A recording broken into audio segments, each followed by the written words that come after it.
Hey guys, tonight we slip quietly through the hills outside ancient Rome, the sky painted in fading streaks of rose and amber.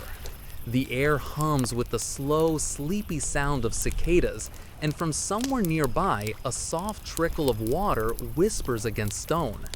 You're standing at the entrance of a Roman villa, not a senator's marble mansion in the city, but a countryside retreat built for quiet evenings like this one, where the world seems to exhale after a long sunburned day.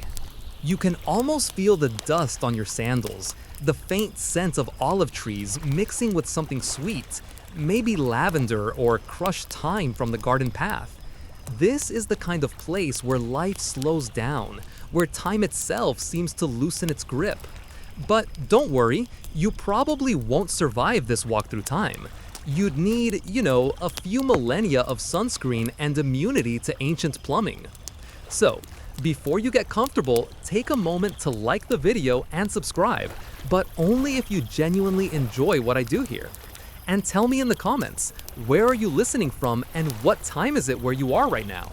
Now, dim the lights, maybe turn on a fan for that soft background hum, and let's ease into tonight's journey together. You stand before a wide archway of pale stone, the villa's entrance framed by cypress trees. The path beneath your feet is laid with small, uneven tiles, a mosaic of terracotta and river stones worn smooth by centuries of sandals. As you step closer, you notice the gate isn't iron or wood, but woven branches, bound by twine and left half open, as if inviting you in. Inside, the evening feels cooler. The house itself is built in the classic Roman style, low, sprawling wings arranged around an open courtyard. The walls glow faintly in the dying light, painted in warm ochres and faded reds. Somewhere inside, you hear the soft clink of ceramic dishes and the murmur of servants clearing away the evening meal.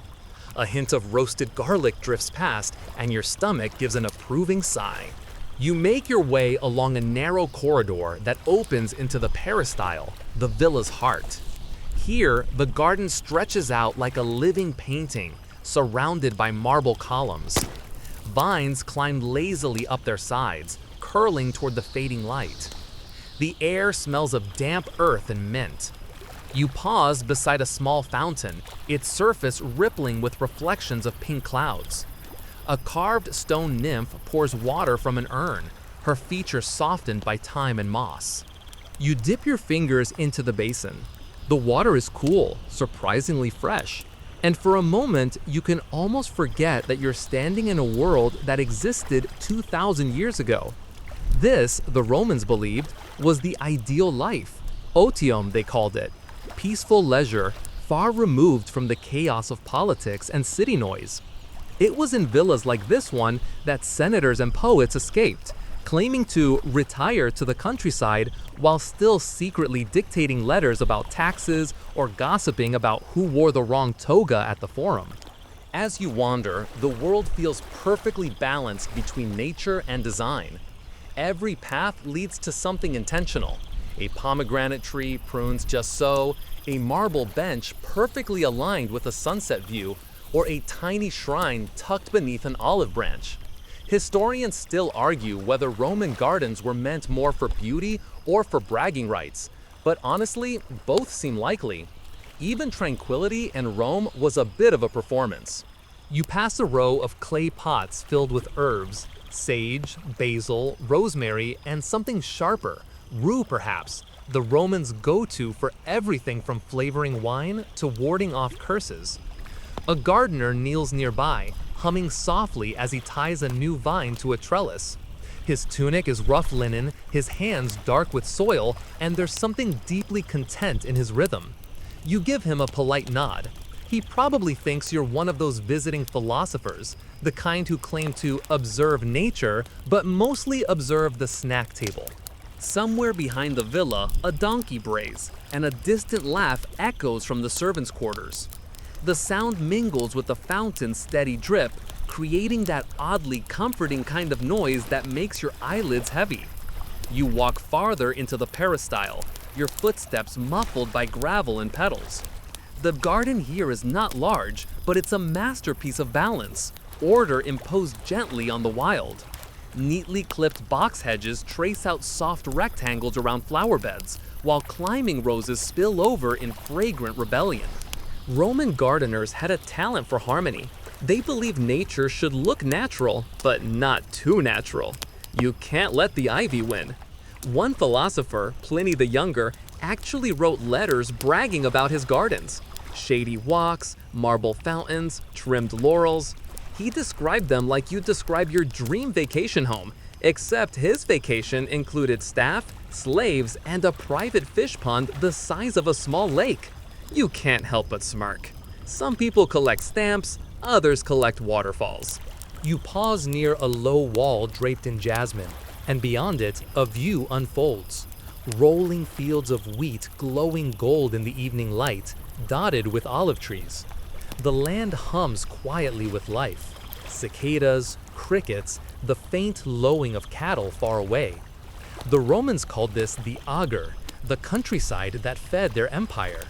To them, a well-kept villa wasn't just comfort, it was a symbol of control over both nature and time. Every tree trimmed, every pond arranged, whispered of human mastery, or at least human taste. But not all villas were grand escapes for the rich. Some were working estates, producing olive oil, grain, and wine for trade. Even here, though, beauty mattered.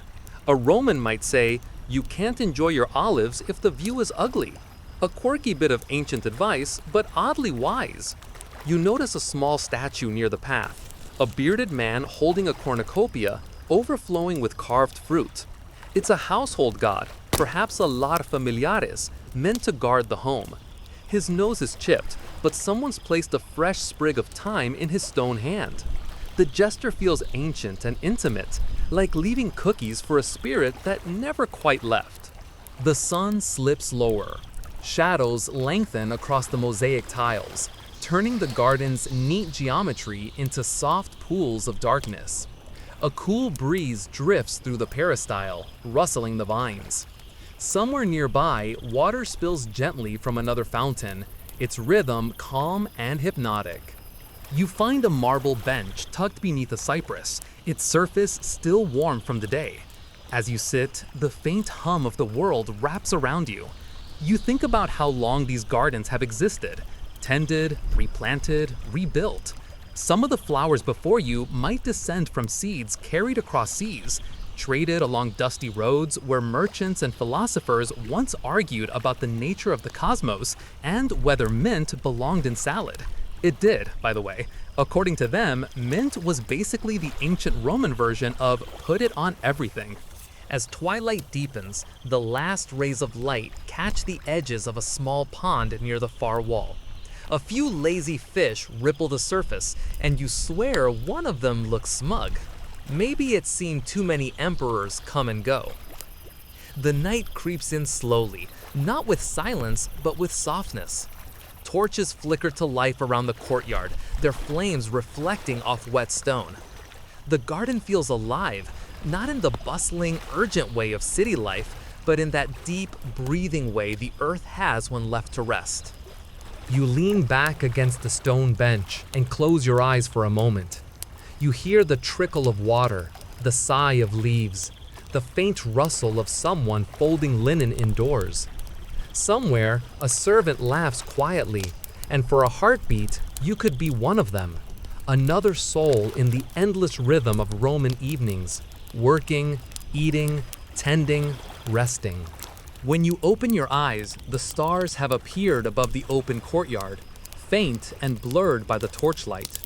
The villa around you feels both immense and intimate, like a dream you could walk through forever.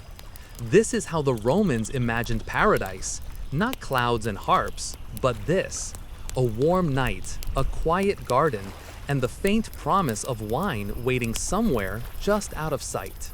You rise from the marble bench, stretching your legs as the first true darkness settles over the villa. The air cools, soft and fragrant, carrying the scent of damp stone and night-blooming flowers. A faint mist begins to form near the fountains, and the flicker of torchlight paints everything in slow, golden motion. You wander toward the center of the courtyard, the peristyle garden, the gentle, beating heart of every Roman home worth its salt and statuary.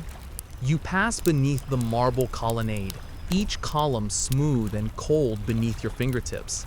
They form a frame for the little paradise inside, a rectangle of earth and art, bordered by shadows. The Romans loved symmetry. You can tell from the way every walkway mirrors another, the paths meeting like measured brushstrokes. Each plant has its place, each flower its rhythm. It's all so carefully ordered that it feels effortless. A strange kind of perfection, one that pretends not to care. You step onto the crushed gravel path that crunches softly beneath your sandals. The ground is warm still from the day's sun. In the center stands a small bronze fountain, a boy with wings on his shoulders pouring water from a shallow bowl.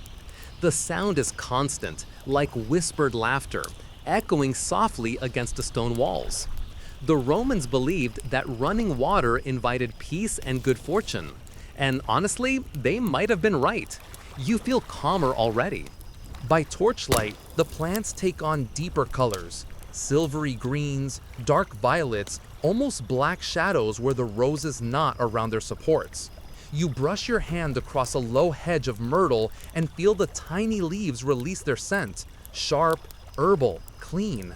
Somewhere, hidden in the dark, the faint perfume of lilies hangs in the air, rich and heady.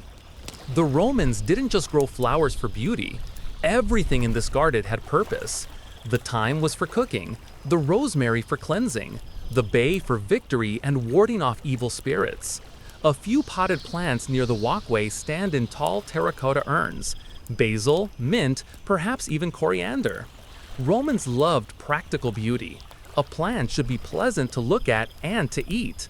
It's a philosophy that's aged surprisingly well, like wine or the occasional Roman aqueduct that's somehow still working. You pass a long, reflecting pool lined with pale marble.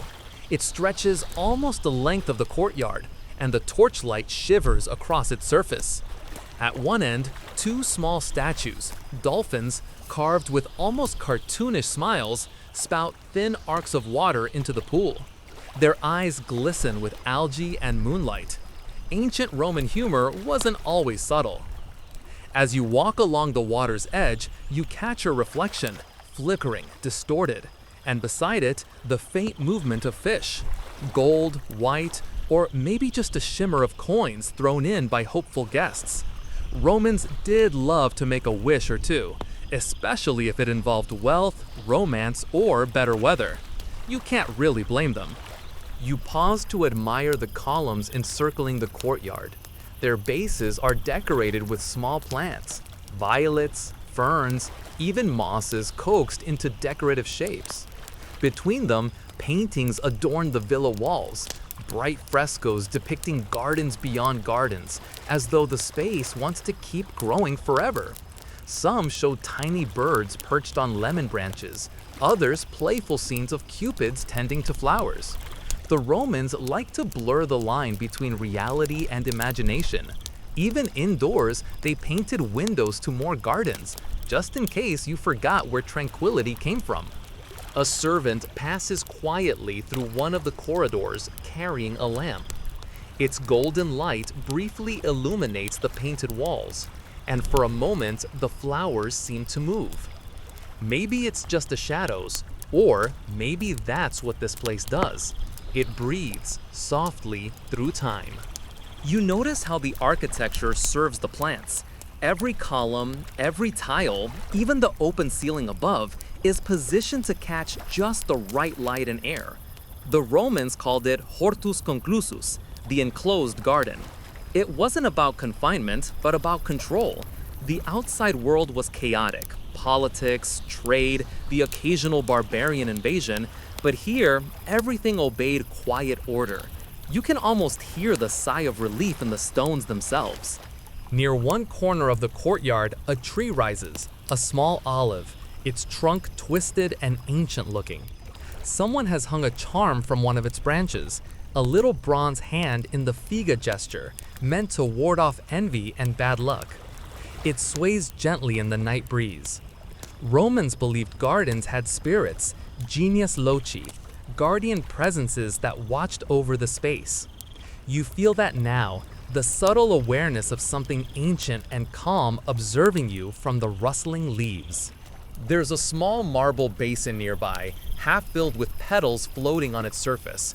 Lavender, rose, and marigold. You dip your fingers in and the scent clings to your skin. In ancient times, wealthy Romans sprinkled flowers over the floors during dinner parties. It sounds glamorous until you realize someone had to clean all that up the next morning. Historians still argue whether those floral displays were a show of devotion or just good old-fashioned flexing. Maybe both. You stroll onward, your hand trailing along a low balustrade. To your right, a patch of violets glows faintly in the dim light. They were sacred to Venus, goddess of love and gardens. Nearby stands a statue of her, half hidden by ivy, her expression serene and knowing. Someone's left an offering at her feet, a few figs, a sprig of rosemary, and a coin darkened by age. It's touching, really. Even in leisure, the Romans never forgot to honor the divine. A moth flutters by, drawn to the torchlight, then disappears into the shadows. The night is full of soft noises, the trickle of fountains, the gentle scrape of leaves against stone, the far-off sound of someone closing a wooden shutter. You breathe in deeply. The air is heavy with the scent of earth after heat, grounding, ancient, patient. A memory rises unbidden, or maybe it's imagination. You picture a Roman family seated here centuries ago, the master of the house reclining on a couch, a scroll in hand, his wife giving quiet instructions to a gardener, children chasing each other along the paths until a stern voice calls them to order. The same garden, the same sounds, different lives repeating across time. You kneel briefly beside a bed of chamomile. Its tiny white blossoms sway gently, almost luminescent. Romans brewed them into tea to calm the nerves, a remedy that feels poetically appropriate right now. Nearby, a cluster of poppies droops like sleepyheads. Their red petals shimmer faintly in the dark. You recall that poppies were sacred to both sleep and death, but don't worry, that's just ancient symbolism, not foreshadowing. You're safe here. Probably. From the far corner of the garden, you hear faint voices, laughter, and the clinking of cups. The villa's master and his guests are likely still awake, enjoying wine beneath the grape arbor. You catch fragments of conversation drifting through the night. Talk of the harvest, a new poet in Rome, maybe even the latest rumor from the forum. You smile. Human nature hasn't changed much. You glance upward through the open roof. The stars are clear tonight, scattered like spilled grain. The constellation Virgo hangs above, the maiden with her sheaf of wheat, a symbol of the harvest. The Romans often aligned their courtyards to match celestial paths. It was their quiet nod to the gods, a reminder that even leisure was cosmic. As you begin to wander back toward the fountain, the marble underfoot cools further, and a light wind brushes past. The torches hiss and flicker.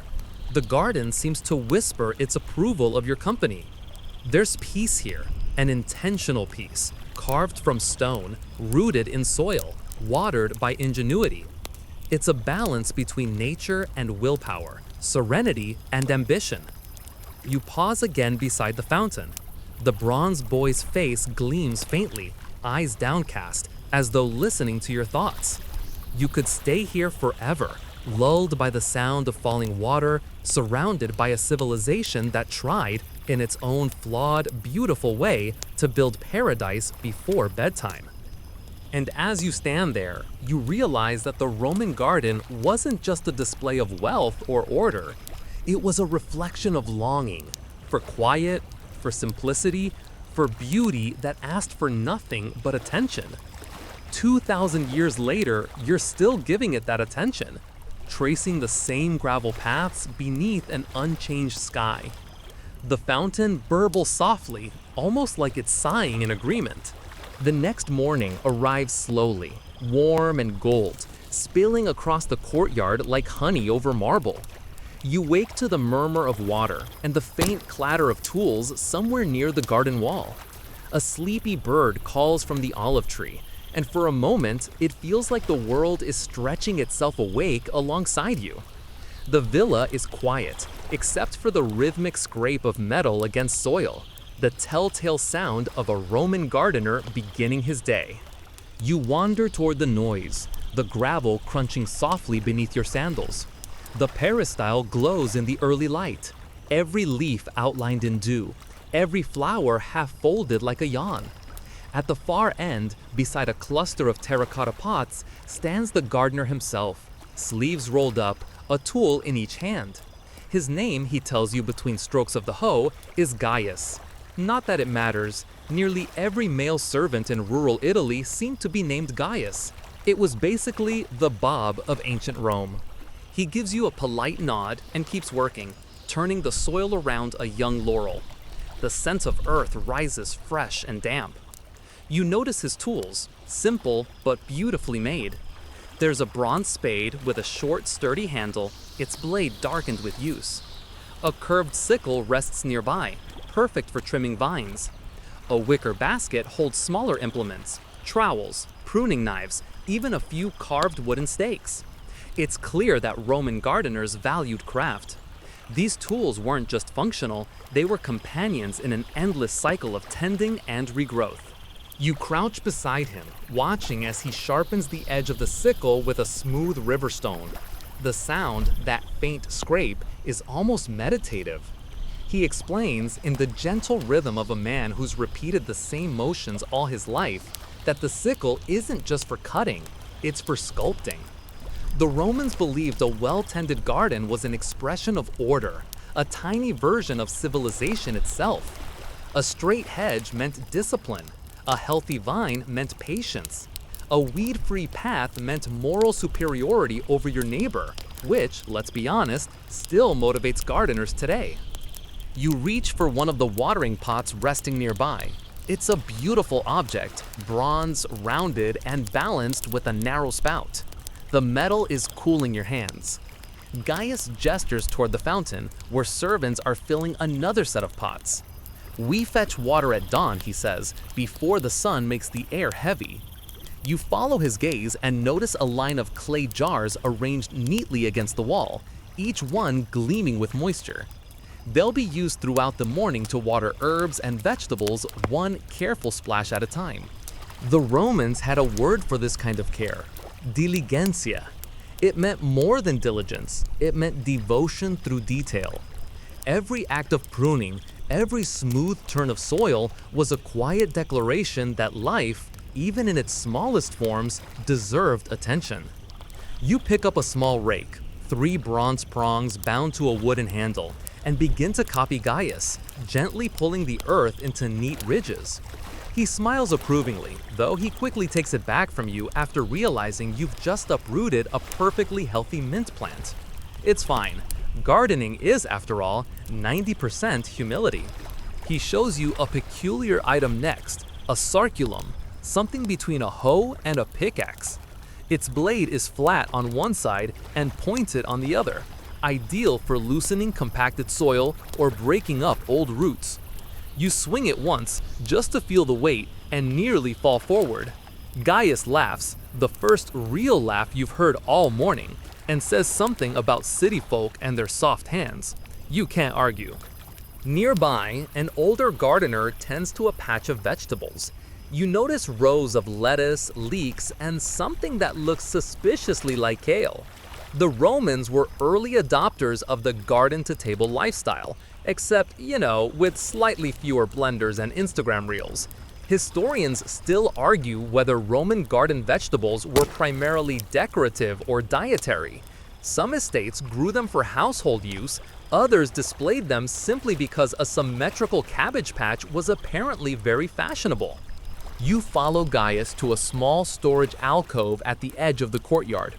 The walls here are lined with tools: hooks, spades, baskets, coils of rope, and something that looks vaguely like a broom, but made from reeds tied together with twine. He lifts it proudly. For sweeping leaves, he explains, shaking it slightly so a few dry petals fall free. We keep the gods happy by keeping things clean. That phrase sticks with you, keeping the gods happy. To the Romans, gardening wasn't just maintenance, it was ritual. Every act of care honored the spirits that dwelled among the plants, lares, penates, and lesser-known protectors of household peace. Even the tools themselves carried a faint sacredness.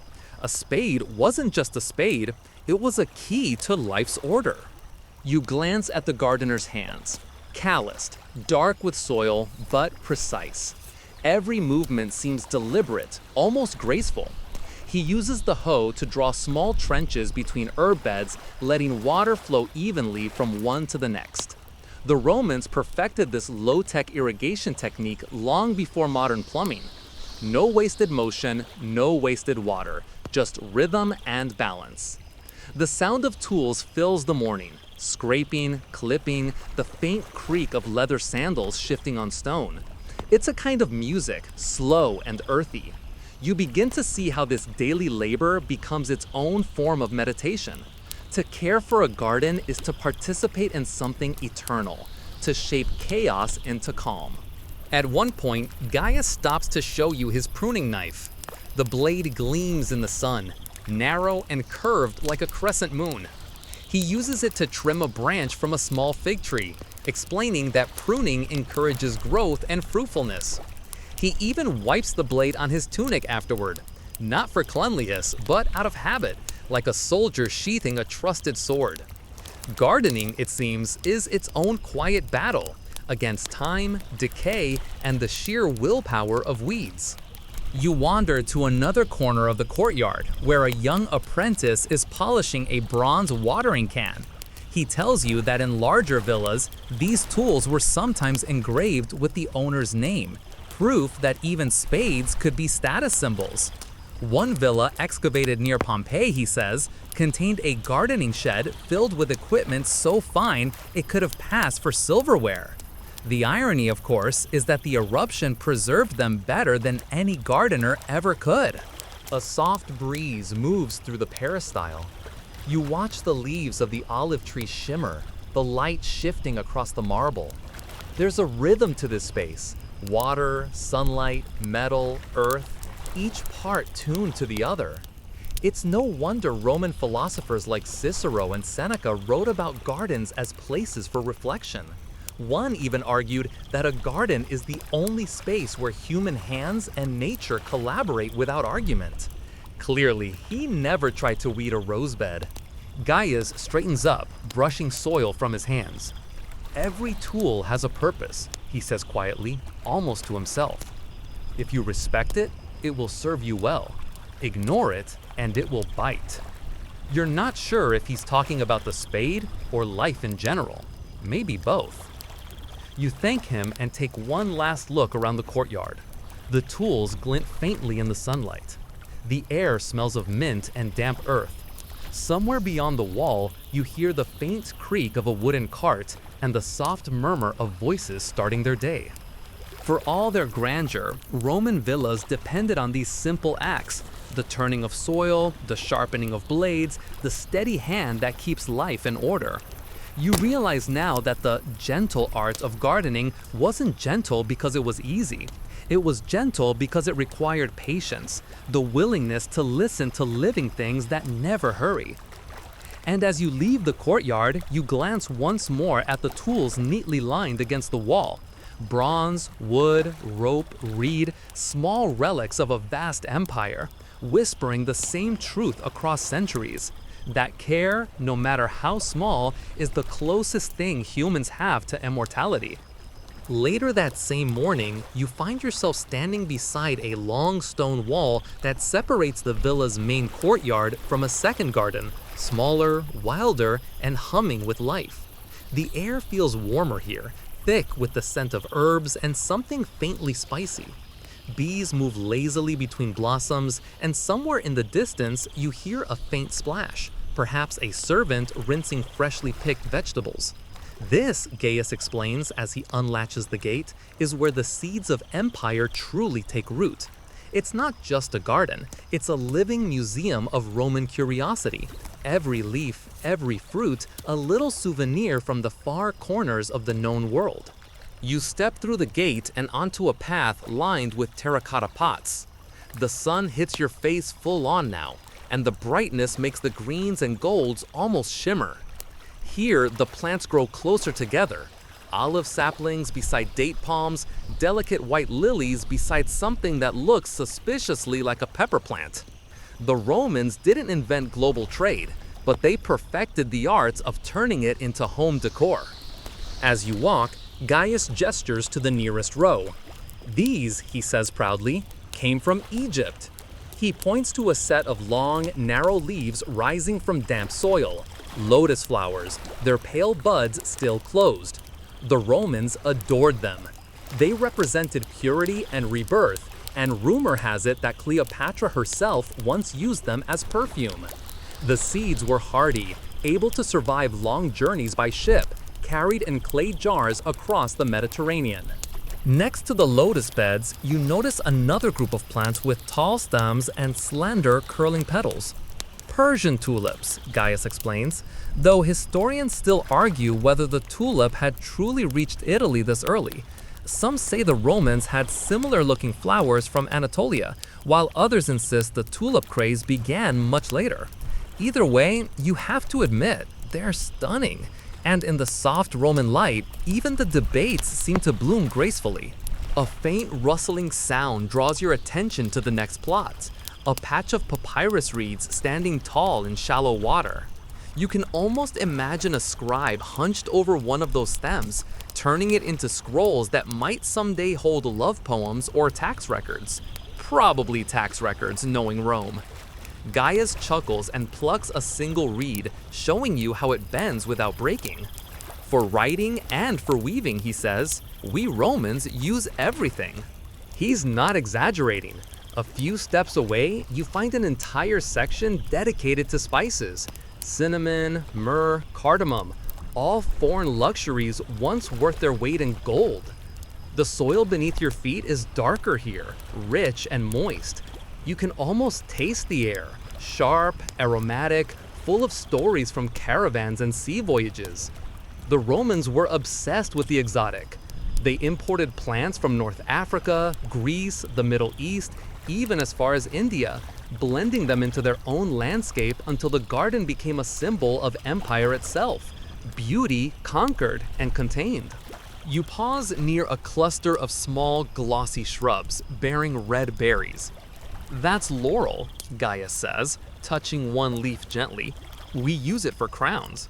You nod, picturing victorious generals returning to Rome, their heads adorned with those same leaves.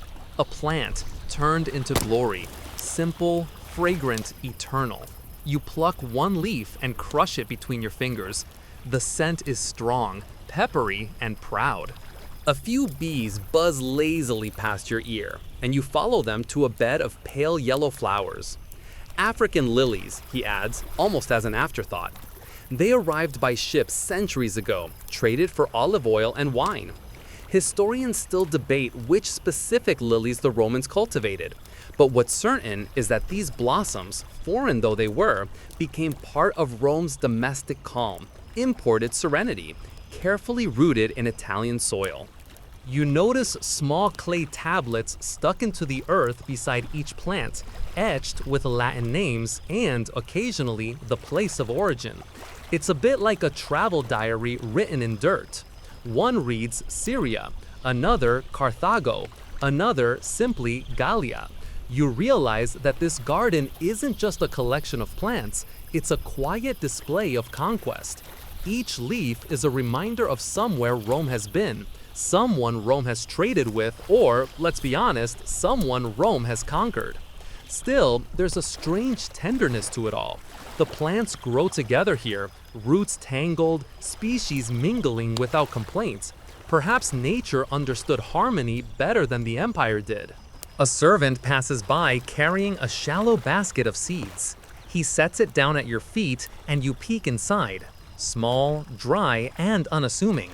Yet each one carries potential for color, scent, and sustenance. Gaius kneels beside the basket and begins to explain their sources like an old storyteller reciting myth. These, he says, holding up a handful of tiny grains, came from Hispania, saffron. We grow it for dye and perfume. And these, he gestures to another handful, are cumin from Syria, good for the stomach and for keeping away the evil eye. You blink. Cumin keeps away the evil eye? He shrugs. That's what my grandmother said. She also said the gods prefer garlic to gold, so who am I to argue? You smile. Quirky, but very Roman. They mix science, superstition, and taste as naturally as they mix their wine with water. Even the great Pliny the Elder wrote endlessly about plants and their mysterious powers, though historians still debate whether he actually tested half of what he wrote. One of his more questionable claims was that the mandrake plant could scream when pulled from the ground. It didn't, of course, but you can imagine Gaius telling that story just to scare the younger gardeners. You stroll farther into the garden where the path curves around a small pond. The surface glitters with reflections of tall palms swaying gently. A few frogs croak lazily from the water's edge, indifferent to your presence. Near the pond, a collection of smaller plants grows in orderly rows: lettuces, radishes, and fennel. Their fresh green scent cuts through the sweetness of the lilies nearby. The Romans blurred the line between ornamental and practical gardening. Why separate the beauty of flowers from the utility of vegetables when both could please the eye? At the far end of the enclosure, you spot a pergola draped in vines. Not grapevines this time, but ivy imported from Greece. Beneath it sits a small stone table covered with tools and seed jars. You rest your hand on one jar and feel the faint warmth of the sun in its clay. Inside are more tiny grains, life in potential form. You think of how many ships carried these fragile things across vast seas, how many hands guarded them, how many gardens they eventually transformed. Seeds, after all, were the empire's quiet conquerors. Gaius stands beside you, wiping sweat from his brow. Rome has everything now, he says with a hint of pride. We plant the world here. You nod, but part of you wonders, how much of the world can you truly plant without changing it? Maybe the Romans didn't just grow foreign plants, they absorbed their meanings too. The lotus brought rebirth, the laurel brought victory, the lily brought grace. It's as if the garden itself became a reflection of Rome's ideals, disciplined yet diverse, orderly yet alive. A soft breeze stirs the papyrus reeds, and their rustling sounds almost like whispered conversation. The bees return to their endless rounds, drunk on sunlight and nectar. You crouch, touching the soil. It's warm and crumbly, rich with composted leaves. The same soil that once fed Etruscan vineyards and will someday grow medieval herbs and modern daisies. Time layers itself here, quietly, grain by grain. As you stand, a small bird darts past, snatching a seed from the path before vanishing into the olive grove. You watch it go, smiling. Perhaps the empire's reach ends where the bird begins. Life still doing its own thing, unbothered by borders or ambition. The garden hums on, half order, half wilderness.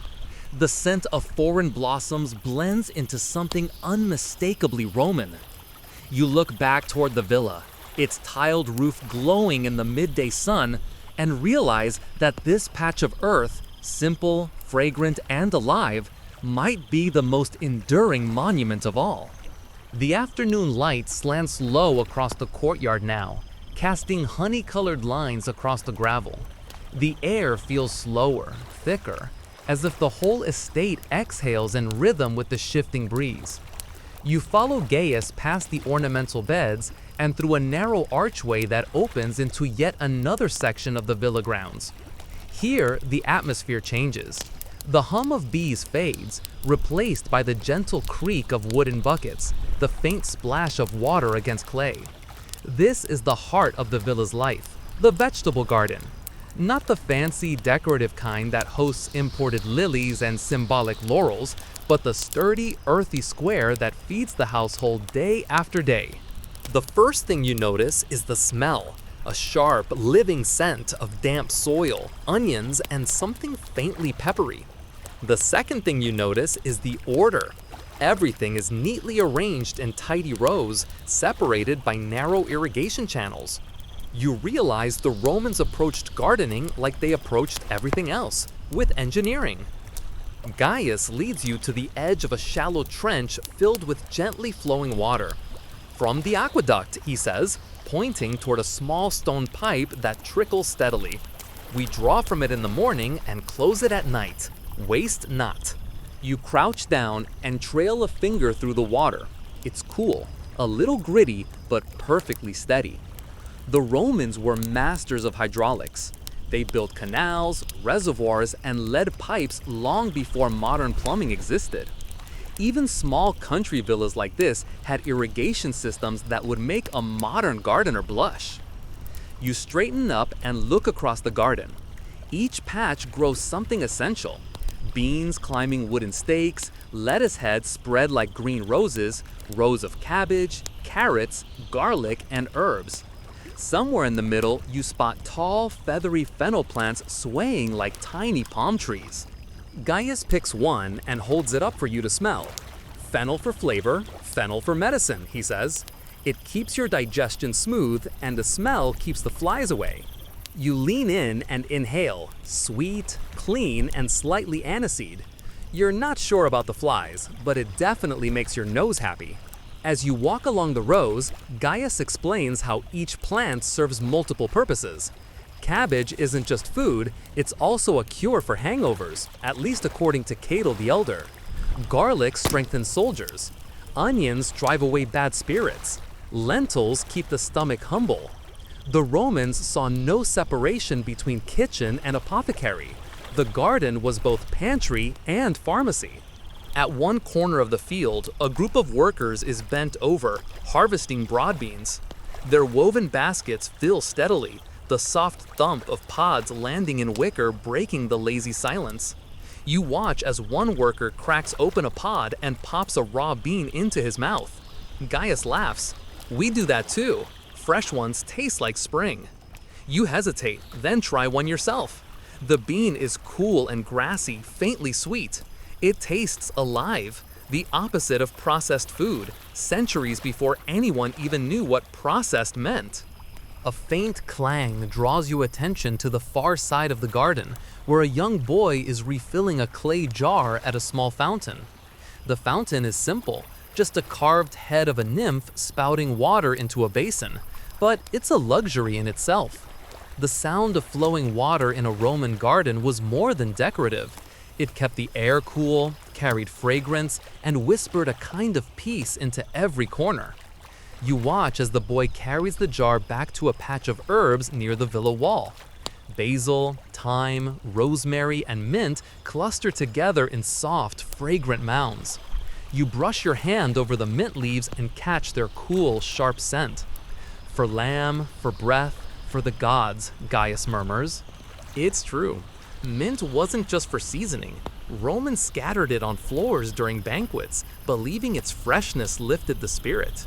Pliny claimed that mint sharpened the mind, which is ironic considering how much wine they usually drank while surrounded by it. As you continue, you notice that the layout of the garden isn't purely functional. Between the vegetable beds, small flower patches brighten the view: marigolds, violets, and poppies. Their presence keeps pests away and pleases the eye. Even food gardens must look good, Gaius says with a wink. We Romans have standards. He's not wrong. The Romans approached aesthetics with near religious devotion. Even their cabbages lined up like soldiers.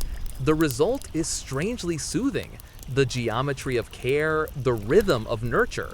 It's hard not to feel a quiet calm as you trace the neat symmetry with your gaze. Then Gaius tells you something odd.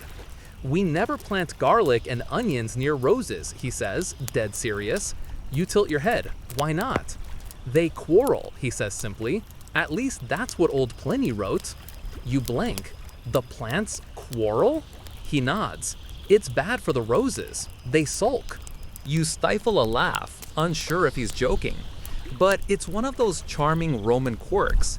They treated plants like personalities, capable of moods and rivalries. Historians still argue whether this was superstition or early plant science. Either way, it makes gardening sound much more dramatic than the Romans would ever admit. A warm breeze stirs the air, carrying the faint sound of cicadas from somewhere beyond the wall. The heat is gentle now, almost drowsy. You can imagine a day spent here, pruning vines, pulling weeds, listening to the hum of the world. There's something meditative about the repetition. The Romans might have conquered half the earth, but they also understood the serenity of dirt under the fingernails. Near the edge of the garden stands a low brick shed, its doorway half hidden by ivy. Inside, you find shelves of clay pots filled with dried herbs and seeds. The smell is overwhelming, earthy, spicy, timeless. Gaius reaches for a jar and opens it, revealing small, brownish seeds. "Coriander," he says, "from the east, keeps bread fresh and the body balanced." You glance around at the shelves. There's barley in one corner, chickpeas in another, even dried figs and olives stacked neatly in baskets. This is the villa storage, a quiet archive of taste and survival. Every jar a note in the long symphony of Roman daily life. He tells you about the villa's rhythm, how the kitchen garden is tended at dawn, how the produce is brought to the cook by noon, and how whatever's left over is preserved in oil, vinegar, or salt. "We waste nothing," he says. "Even the cabbage stalks go to the pigs. The pigs go to the table. And the bones, they go back to the soil." It's a perfect little cycle, earthy, efficient, eternal. You wonder what modern life would look like if everyone still lived by those rhythms. Probably less stress, fewer emails, and more fennel. As you step back outside, you notice something glinting beside a raised bed. A small bronze statue of Priapus, god of fertility and gardens. The figure is, well, anatomically enthusiastic. You blink and look away. Gaius chuckles softly. "Protection charm," he says, "keeps thieves away." "Does it work?" you ask. "Usually. Who wants to steal under that gaze?" You laugh quietly, then remember how the Romans mixed religion with agriculture so seamlessly. Every garden had its guardian deity. Every harvest began with a ritual offering: wine, honey, or a few drops of olive oil spilled into the soil. It wasn't superstition exactly, it was gratitude, whispered into the dirt. The sunlight begins to fade, brushing the horizon with orange and gold. A servant walks past carrying a basket of herbs toward the kitchen, and the faint scent of rosemary follows him like a memory. Somewhere nearby, a dove coos softly. The villa is settling into evening. Gaius stretches, looking at his handiwork. "Tomorrow we'll prune the vines," he says, "and maybe fix the trellis. The gods willing, the tomatoes will ripen soon." You glance around one last time. The quiet order of the beds, the soft trickle of the fountain, the distant glow of the villa windows, and feel something deeply human settle in your chest. The garden isn't just food or beauty, it's patience turned physical, a reminder that time, when tended gently, gives back more than it takes. By the next morning, the world feels softer, that kind of early light that turns everything pale gold before the sun fully commits. You step outside again, the gravel cool under your sandals, and find Gaius already at work near the vineyard. He waves a lazy greeting, his tunic sleeves rolled up, pruning knife flashing in the morning air. Today, the focus shifts from vegetables and herbs to something infinitely more Roman, the vineyard and orchard. To the Romans, a villa without vines was like a bath without water, incomplete. Wine wasn't just a drink, it was culture, economy, and social glue, all poured into one clay amphora. The rows stretch neatly before you. Endless green corridors of grapevines, their twisting stems supported by wooden stakes. The leaves shimmer, the air already humming with the faint promise of warmth. You walk between the rows, brushing your fingertips against the broad leaves, feeling the faint stickiness of dew and sap. These vines, Gaia says, came from Campania, where the soil is dark and full of life. We mix a little ash into the earth here to make it more like home for them. That's not just poetic flair. Roman farmers actually mixed volcanic ash or crushed limestone into their fields to mimic fertile southern soils. It's one of those details that shows how the Romans thought, equal parts observation and superstition. If it worked somewhere else, it should work here too. As he trims a cluster of unruly shoots, Gaius explains the vineyard's rhythm. We prune in winter, train in spring, and wait through summer. The harvest comes when the birds start to feast more than we do. You picture it, the hum of harvest days, the laughter, the sound of baskets filling with fruit, and the purple stains that won't wash out of fingers. Winemaking, for all its artistry, is also gloriously messy. He picks up a bunch of grapes from a nearby basket, their skins dusty and taut. Taste, he says, handing them to you. The grapes are smaller than modern ones, more tart, less sweet, but full of flavor. They taste like sunlight concentrated. Nearby stands a small stone press, darkened by years of use. It looks simple enough, a circular basin and a heavy wooden beam. The juice runs down into those jars, Gaius explains, pointing to a row of amphorae sealed with wax. Then it rests, a month, maybe two, longer if the gods are kind. He gestures toward the sky, half serious, half playful. Sometimes we add honey or herbs or even seawater, depends who you're serving. You blink. Seawater? He grins. Oh yes, keeps it sharp. The Greeks taught us that trick. Or maybe we taught it to ourselves. Historians still argue which came first. You imagine the flavor, salty, briny wine served under marble colonnades. Not your typical pairing, but then again, Roman palates were built differently. They loved contrast, sweet with sour, soft with strong. You wander deeper into the vineyard, where the vines give way to an orchard. The smell changes instantly. Apples, figs, and pomegranates mingling in the warm air. You stop under a fig tree, its branches heavy with fruit, the leaves wide and leathery. Gaius plucks one and hands it to you. The skin is soft, the inside glowing pink and honeyed. You bite in, it's like sugar dissolved in sunlight. Figs for sweetness, he says, and for fortune. They say the wolf that nursed Romulus and Remus rested beneath a fig tree. He's right, it's one of Rome's founding myths. The fig wasn't just food, it was sacred. Romans planted them near temples, near doorways, even near wells, believing they brought fertility and protection. You pass an olive grove next, the silvery leaves flickering in the breeze like fish scales. The trees are older, their trunks twisted and gnarled, as though time itself took an interest in sculpting them. These ones, Gaius says, patting a trunk, are from my grandfather's day, still give good oil. You can see why the olive was called the tree of eternity. Some Roman trees lived hundreds of years, surviving wars, droughts, and emperors. The oil they produced was life itself, for cooking, for lamps, for skin, even for offerings to the gods. There's a quiet respect in Gaius's voice when he talks about them, the kind reserved for old friends. He hands you a clay flask and tells you to take a sniff. You uncork it, the smell is grassy, rich, alive. Fresh press, he says proudly. The best goes to the kitchen, the rest to the baths. Nothing wasted. The orchard continues beyond the olives, pear trees, plum trees, and a few unfamiliar species, quince perhaps, or mulberry. You watch a servant climb one of the ladders to gather ripe fruit into a woven basket. We dry some in the sun, Gaius explains. Others we stew with honey. If we're feeling generous, we send a jar or two to the neighbors. Keeps them from gossiping.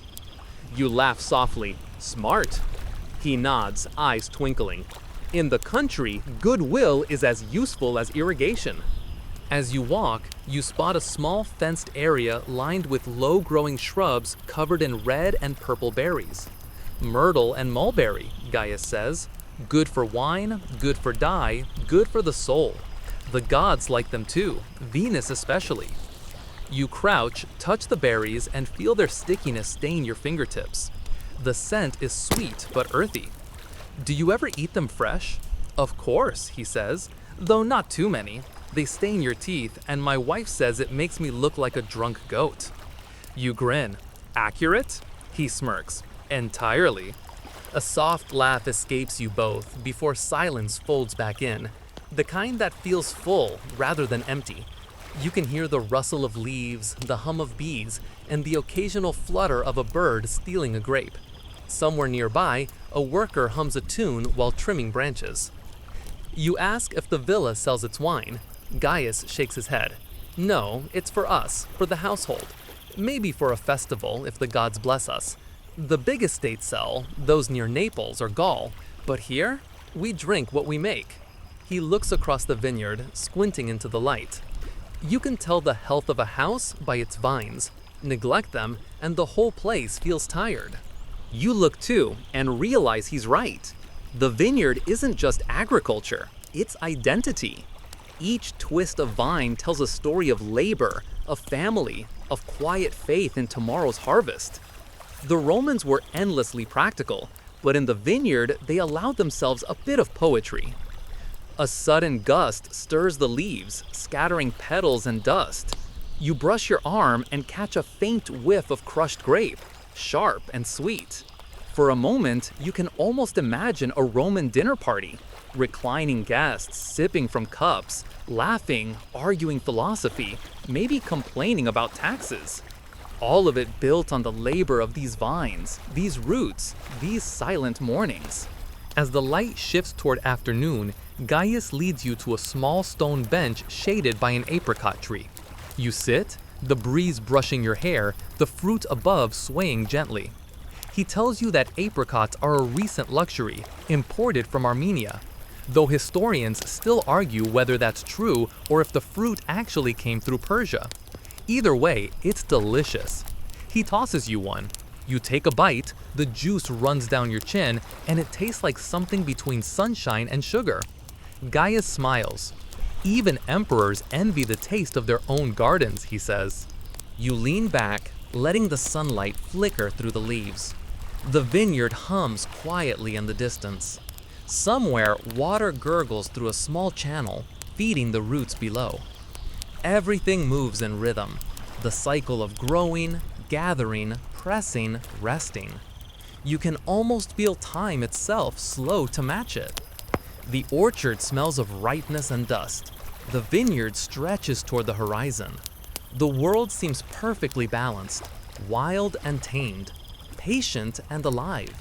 And you, sitting there on a stone bench under a Roman apricot tree, can't help thinking that maybe this, not marble temples or marching legions, was Rome's truest legacy, the art of coaxing peace from the soil.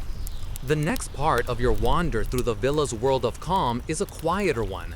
The morning work has faded into the soft rhythm of afternoon, that sleepy lull where even the birds sound half asleep. You follow Gaius down a narrow path lined with cypress trees. Their tall, still shapes cast long shadows that stripe the ground like brushstrokes. Ahead, you can already hear the steady trickle of water, slow, deliberate, like a heartbeat under stone. You're about to enter one of the Romans' favorite features of any fine garden, the waterworks. To them, the gentle play of water wasn't only decoration, it was the sound of wealth, civilization, and the touch of heaven made liquid. At first, you see a small circular pool, rimmed with pale marble. Goldfish drift beneath the surface, their movement just enough to send faint ripples shimmering across the reflected sky. The pool is fed by a thin stream pouring from the mouth of a bronze dolphin fixed into the wall. A slave boy nearby adjusts the flow with a wooden lever, the ancient equivalent of a faucet. Gaius gestures proudly. All from our cistern. Rainwater first, aqueduct second. Never let a drop go to waste. You lean closer to the fountain, catching the cool spray against your fingertips. The air here feels a few degrees fresher. Even the scent of the herbs nearby seems crisper, sharpened by the humidity. You remember reading that wealthy Romans designed their gardens around fountains for that exact reason: climate control before air conditioning existed. The splash of water turned courtyards into miniature oases. Some people, Gaius says, squinting as he watches the sunlight dance on the surface, prefer loud fountains, showy things with nymphs and tritons. He waves his pruning knife vaguely toward the horizon. I like the small ones, water that whispers, not shouts. He's right. There's something hypnotic about it. The sound wraps around your mind and slows your thoughts until you feel yourself breathing in rhythm with the ripples. You stroll past the pool into a longer path bordered by a shallow canal. Thin rills of water trickle along both sides, leading to other basins and troughs. The Romans called these euripi, ornamental channels modeled after the Nile's branches or the artificial streams of Greek villas.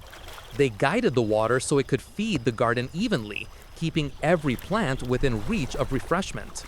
Watch your step, Gaius warns, or you'll find yourself ankle-deep in irrigation. You grin and step carefully over the little bridge that crosses the channel. The boards creak softly. Beyond, the canal widens into a rectangular pond surrounded by lilies and reeds. Dragonflies flicker like shards of colored glass over the surface. A single duck glides across, leaving a perfect V behind it. Fish, birds, even frogs, Gaius says.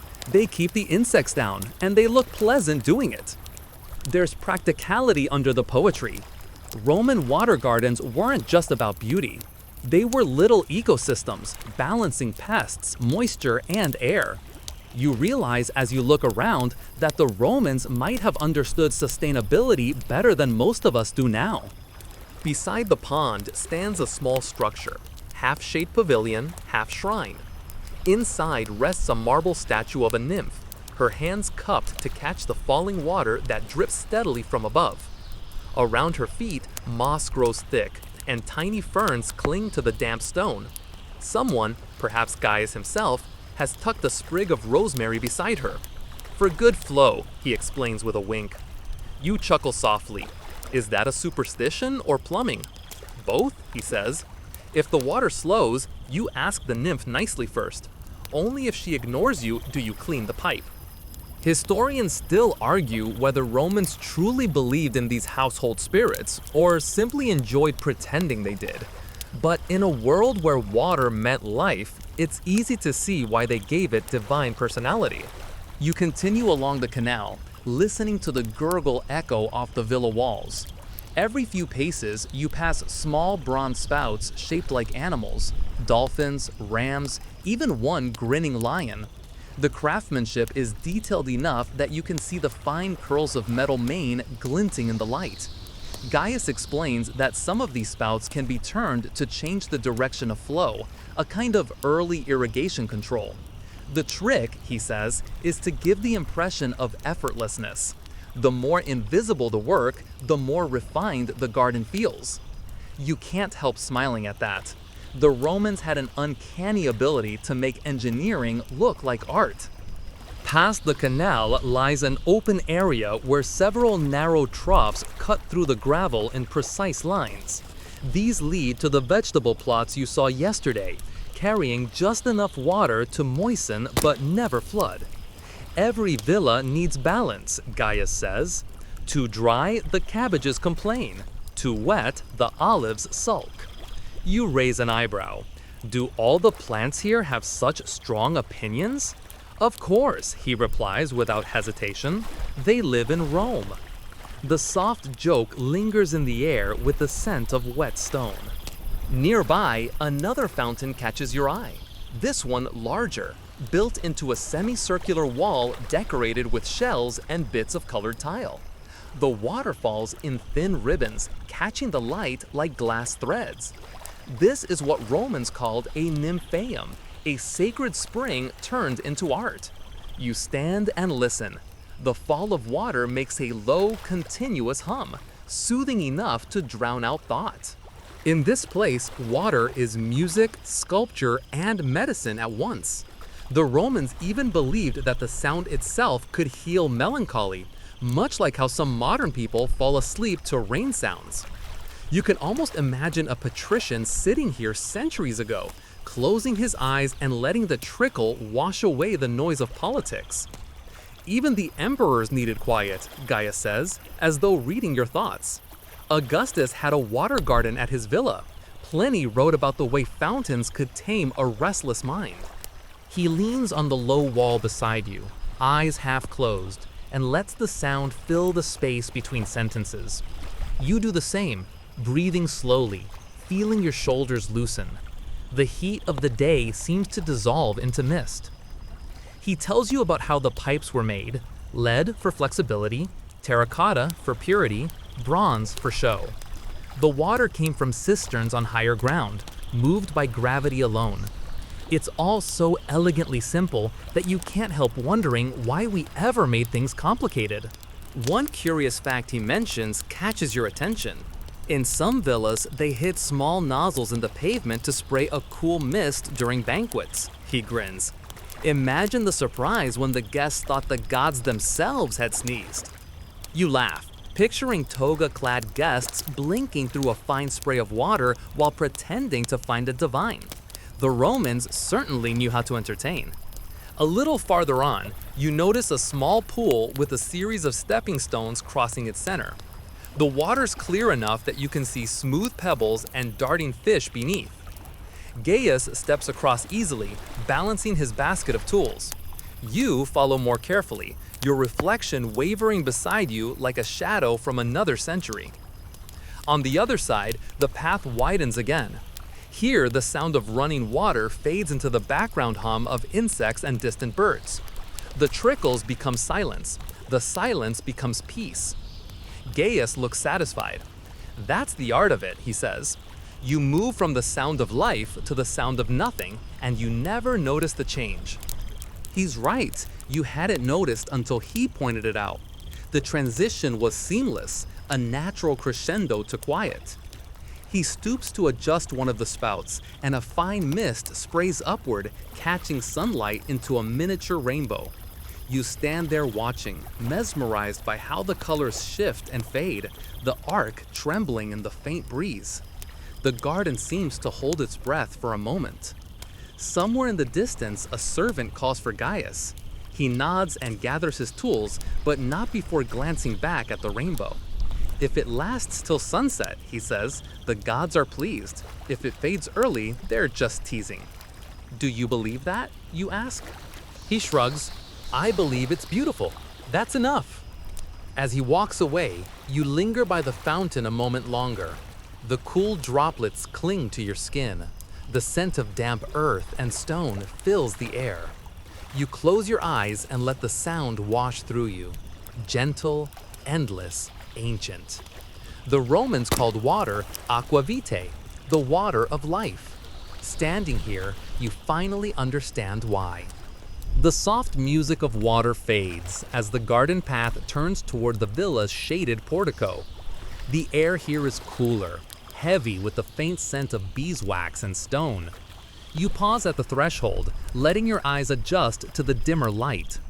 The rustle of leaves and the steady murmur of fountains behind you give way to a new kind of quiet, the indoor hush of polished marble floors and echoing chambers.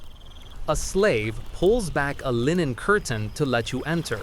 Inside, Gaius gestures toward the central courtyard, the atrium, the beating heart of any Roman home. Light pours in through the square opening in the roof, falling in perfect alignment onto a shallow pool below. The water there, called the impluvium, catches the sky and mirrors it back. You can see the drifting clouds reflected between the flickers of candlelight. This, Gaius says softly, is how a house breathes. He isn't wrong.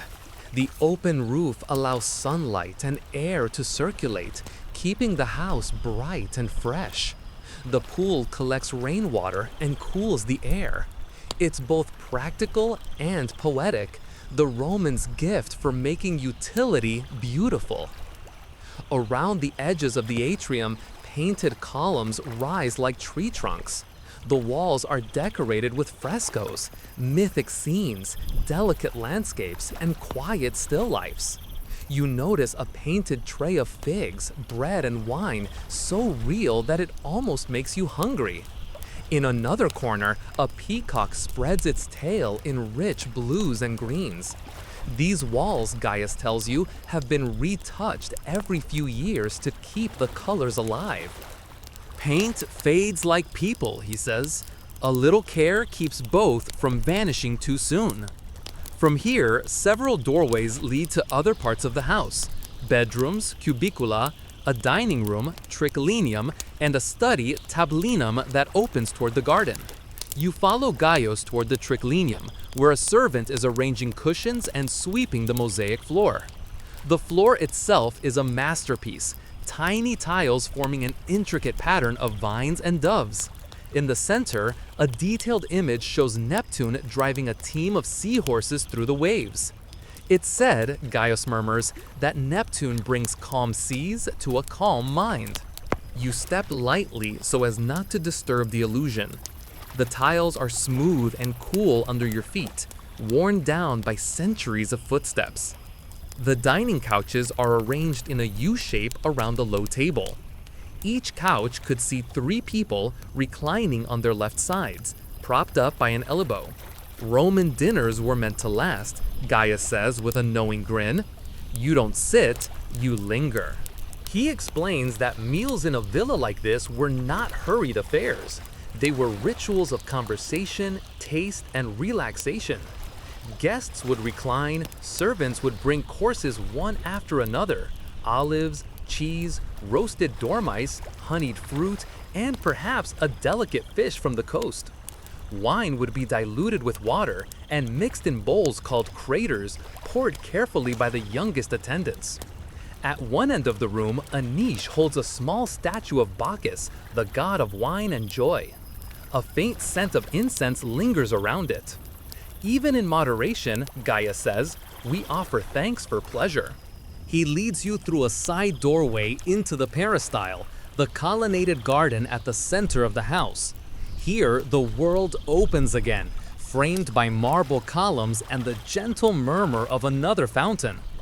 Birds nest in the ivy that climbs the walls, and small bronze figures of gods and animals peek from among the leaves.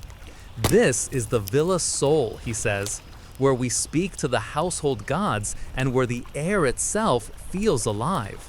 You walk slowly around the edge, noticing how every sightline leads to symmetry.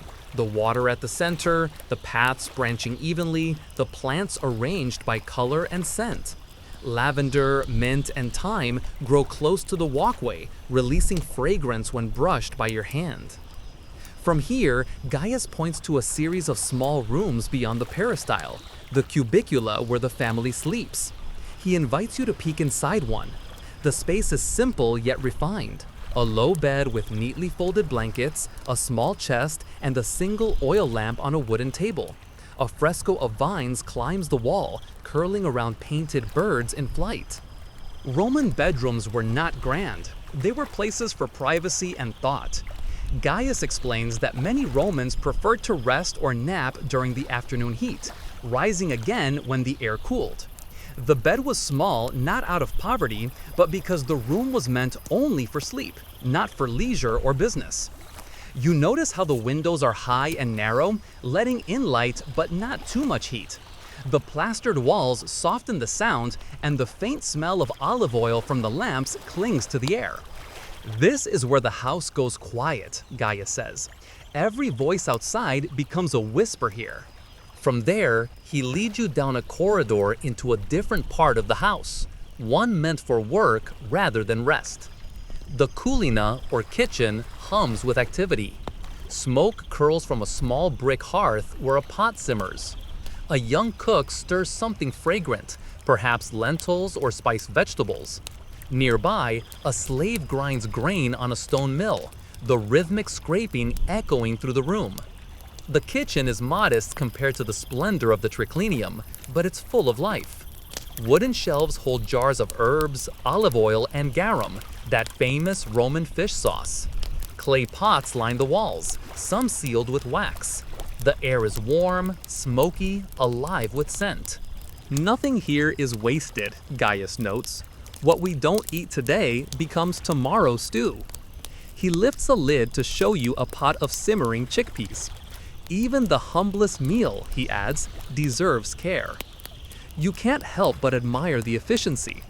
Every space in the villa has a purpose, each room designed not only for comfort but for rhythm. The Romans lived with an awareness of time's passage that feels both practical and poetic. Work, rest, conversation, and reflection all have their appointed hours. As you leave the kitchen, Gaius takes you toward a side passage that opens onto a smaller courtyard, this one for servants and artisans. Here, the air smells of wood shavings and wet clay. A craftsman shapes a small oil lamp at a workbench, while another polishes bronze utensils until they gleam. Some of these men, Gaius says quietly, were once slaves, now free. They stay because the villa is their life. Freedom doesn't always mean leaving. You sense the respect in his tone. This villa, you realize, isn't just a building. It's a living system. Every person, from the master to the gardener, plays a role in keeping it breathing. You end your tour near the lararium, the household shrine. It's a small alcove set into the wall, decorated with tiny statues of protective spirits, the lares and penates. A bowl of fruit and a cup of wine rest before them, offerings to keep the home safe. Gaius lights a small stick of incense and bows his head. For harmony, he says softly, between people, between the house and the land. The smoke curls upward, pale against the dark background, before disappearing into the open air. For a moment, you simply stand and watch. The stillness of the room, the faint shimmer of light on the marble, the scent of herbs and incense, all of it creates a feeling of balance. The same balance that the Romans built their world upon. As the afternoon deepens, a golden light fills the peristyle. The sun slants through the columns, turning the garden into a mosaic of shadows. Somewhere nearby, you hear a lyre being tuned, its soft notes drifting through the hallways. Perhaps the evening meal is near. Gaius smiles faintly. You see now, he says, how a villa is not only stone and water, it's rhythm, the breathing of the day, the quiet between the sounds. You nod, understanding more than you can put into words. The Romans built not just for strength or beauty, but for calm, for that deep and steady pulse that runs through every courtyard, every fountain, every carefully tended bed of herbs. As you prepare to leave the peristyle, the last of the sunlight pools in the impluvium behind you, reflecting the orange sky. The water ripples softly, like a final whisper from the house itself, bidding you peace. And for a long moment, standing in that ancient quiet, you feel time slow until all that remains is the stillness of the air, the cool touch of stone beneath your hand, and the lingering echo of Roman calm. The evening hum of the villa softens into a quieter rhythm as you wander back into the peristyle garden. The last sunlight stretches long golden fingers across the marble, flickering through the columns like the pulse of something alive. You notice it now, the deliberate balance of everything. The measured distances between fountains, the repeating patterns of shrubs, the gentle slope of the paths that guide both your steps and your breathing. You realize you're walking through design, not just nature. Every vine, every bench, every splash of water was placed here to make you feel a certain way. Calm, centered, quietly impressed. Gaius reappears beside you, holding a clay lamp whose small flame trembles in the breeze. Symmetry, he says softly, is the closest thing we have to silence. You follow him toward the edge of the garden, where a perfectly square pond reflects the columns and the fading sky. The surface is so still that it looks like glass. The Romans, he continues, believed beauty should soothe, not shout. A villa garden isn't made to amaze you, it's made to steady you. As you look around, you see what he means. The paths form neat rectangles and circles. The hedges are trimmed so evenly that not a leaf strays from its line. The fountains murmur at precise intervals, the sound of each drop tuned to create a rhythm soft enough to lull the mind. Historians still argue whether the Romans learned this from the Greeks or refined it on their own. The Greeks loved open, wild beauty, sacred groves, and natural slopes. The Romans, ever practical, preferred something they could measure, control, and prune into harmony. It's as if they took nature's chaos and gently taught it to breathe in time with human calm. A servant passes by, scattering petals onto the water. They drift in perfect arcs, carried by a light wind. Gaius watches them fondly.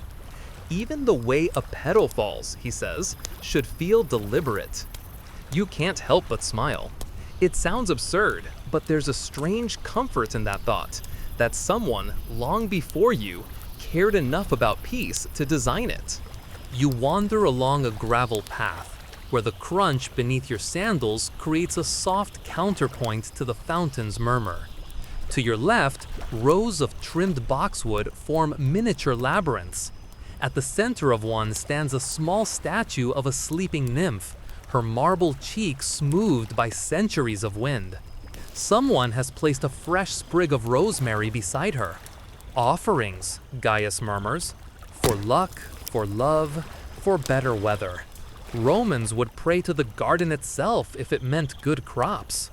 He pauses by a stone bench and gestures for you to sit. The seat is cool and smooth, worn by countless other guests. From here, you can see the full geometry of the space, how each fountain aligns with a doorway, how each path converges on a single visual anchor. Peace, he says, comes from order, but too much order and it becomes sterile. So we let nature keep a few secrets. He points toward the far corner of the garden where the neat hedges give way to a wilder patch of herbs and flowers. Bees hum lazily there, unconcerned with symmetry. That, he adds, is where the gods rest. The balance is exquisite, enough control to soothe, enough freedom to breathe. You realize this is the Roman version of mindfulness, not the absence of thought, but the quiet precision of it. There's a faint trickle nearby, the sound of water spilling from one level to another. Gaius leads you to it, a small cascade built into the wall where water slips down mossy steps into a pool filled with lily pads. The air is damp and fragrant, the scent of stone and greenery mixing into something ancient and grounding. He crouches beside it and trails a hand through the water. This fountain, he says, was made for sound, not sight. You hear it before you see it. It pulls you closer without forcing you to look. It's true. The sound feels alive, like a heartbeat hidden behind the villa's calm face.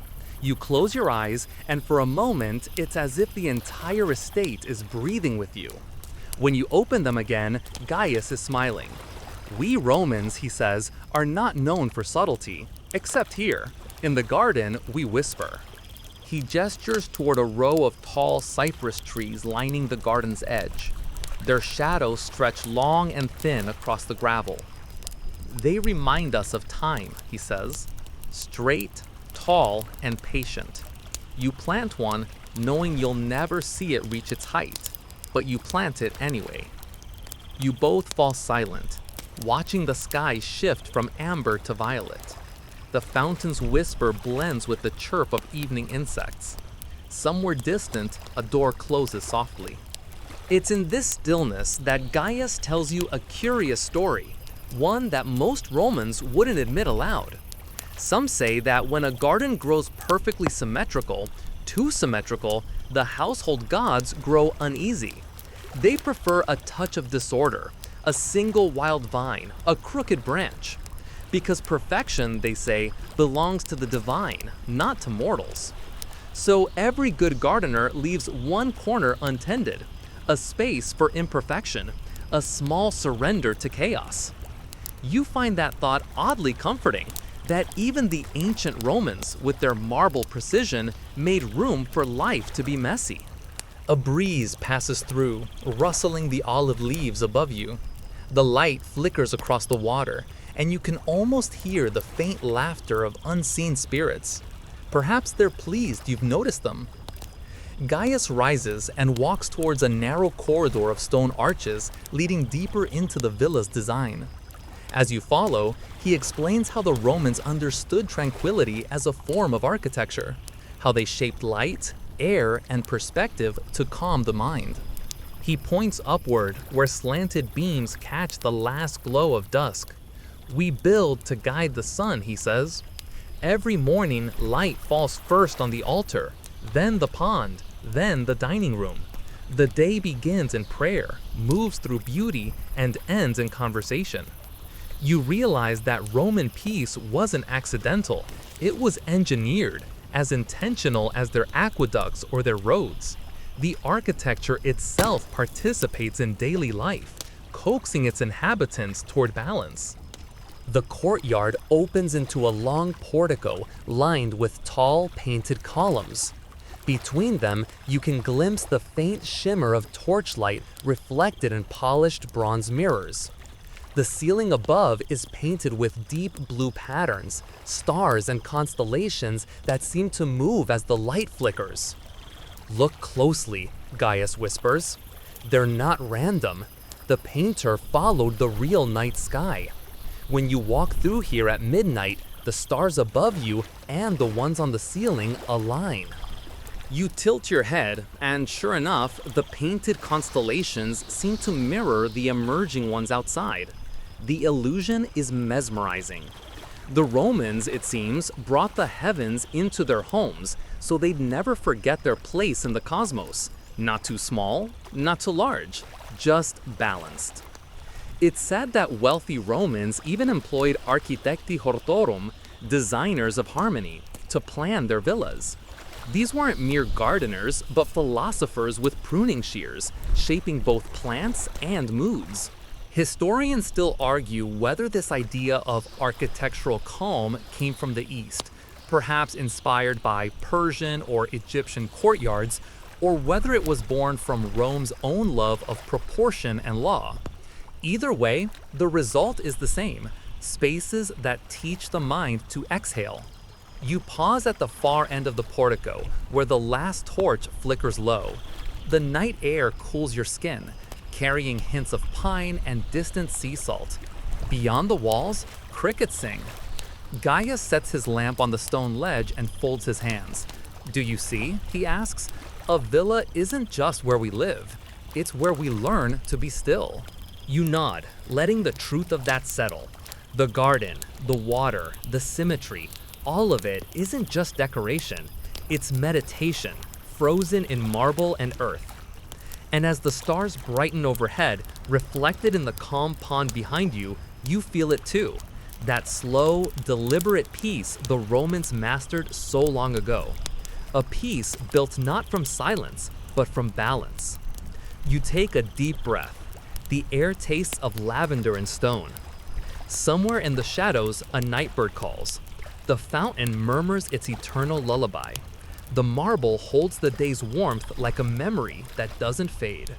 You close your eyes, listening to the rhythm, geometry and nature, reason and rest, all perfectly aligned in the quiet art of Roman serenity. Night settles softly over the villa, wrapping the courtyard in a gentle darkness that smells faintly of olive leaves and stone warmed by the day. The fountains whisper their familiar songs, and the shadows of the columns stretch long and lean, bending just enough to make the geometry of the garden feel alive. You follow Gaius along a narrow pathway lined with herbs whose scent rises in the cool evening air. Rosemary, sage, thyme, and something you can't quite place, perhaps a touch of wild mint.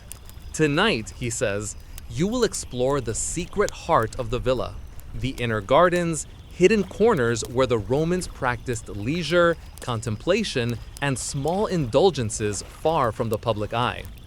These spaces are intimate, almost mischievous, tucked behind low walls, arched colonnades, and groves of orange and lemon trees. You step into one of these courtyards and the change in atmosphere is immediate. The air feels warmer here, held by surrounding walls, and faint lantern light glows from niches carved into the marble. A small mosaic fountain murmurs quietly at the center, the water moving slowly, almost lazily.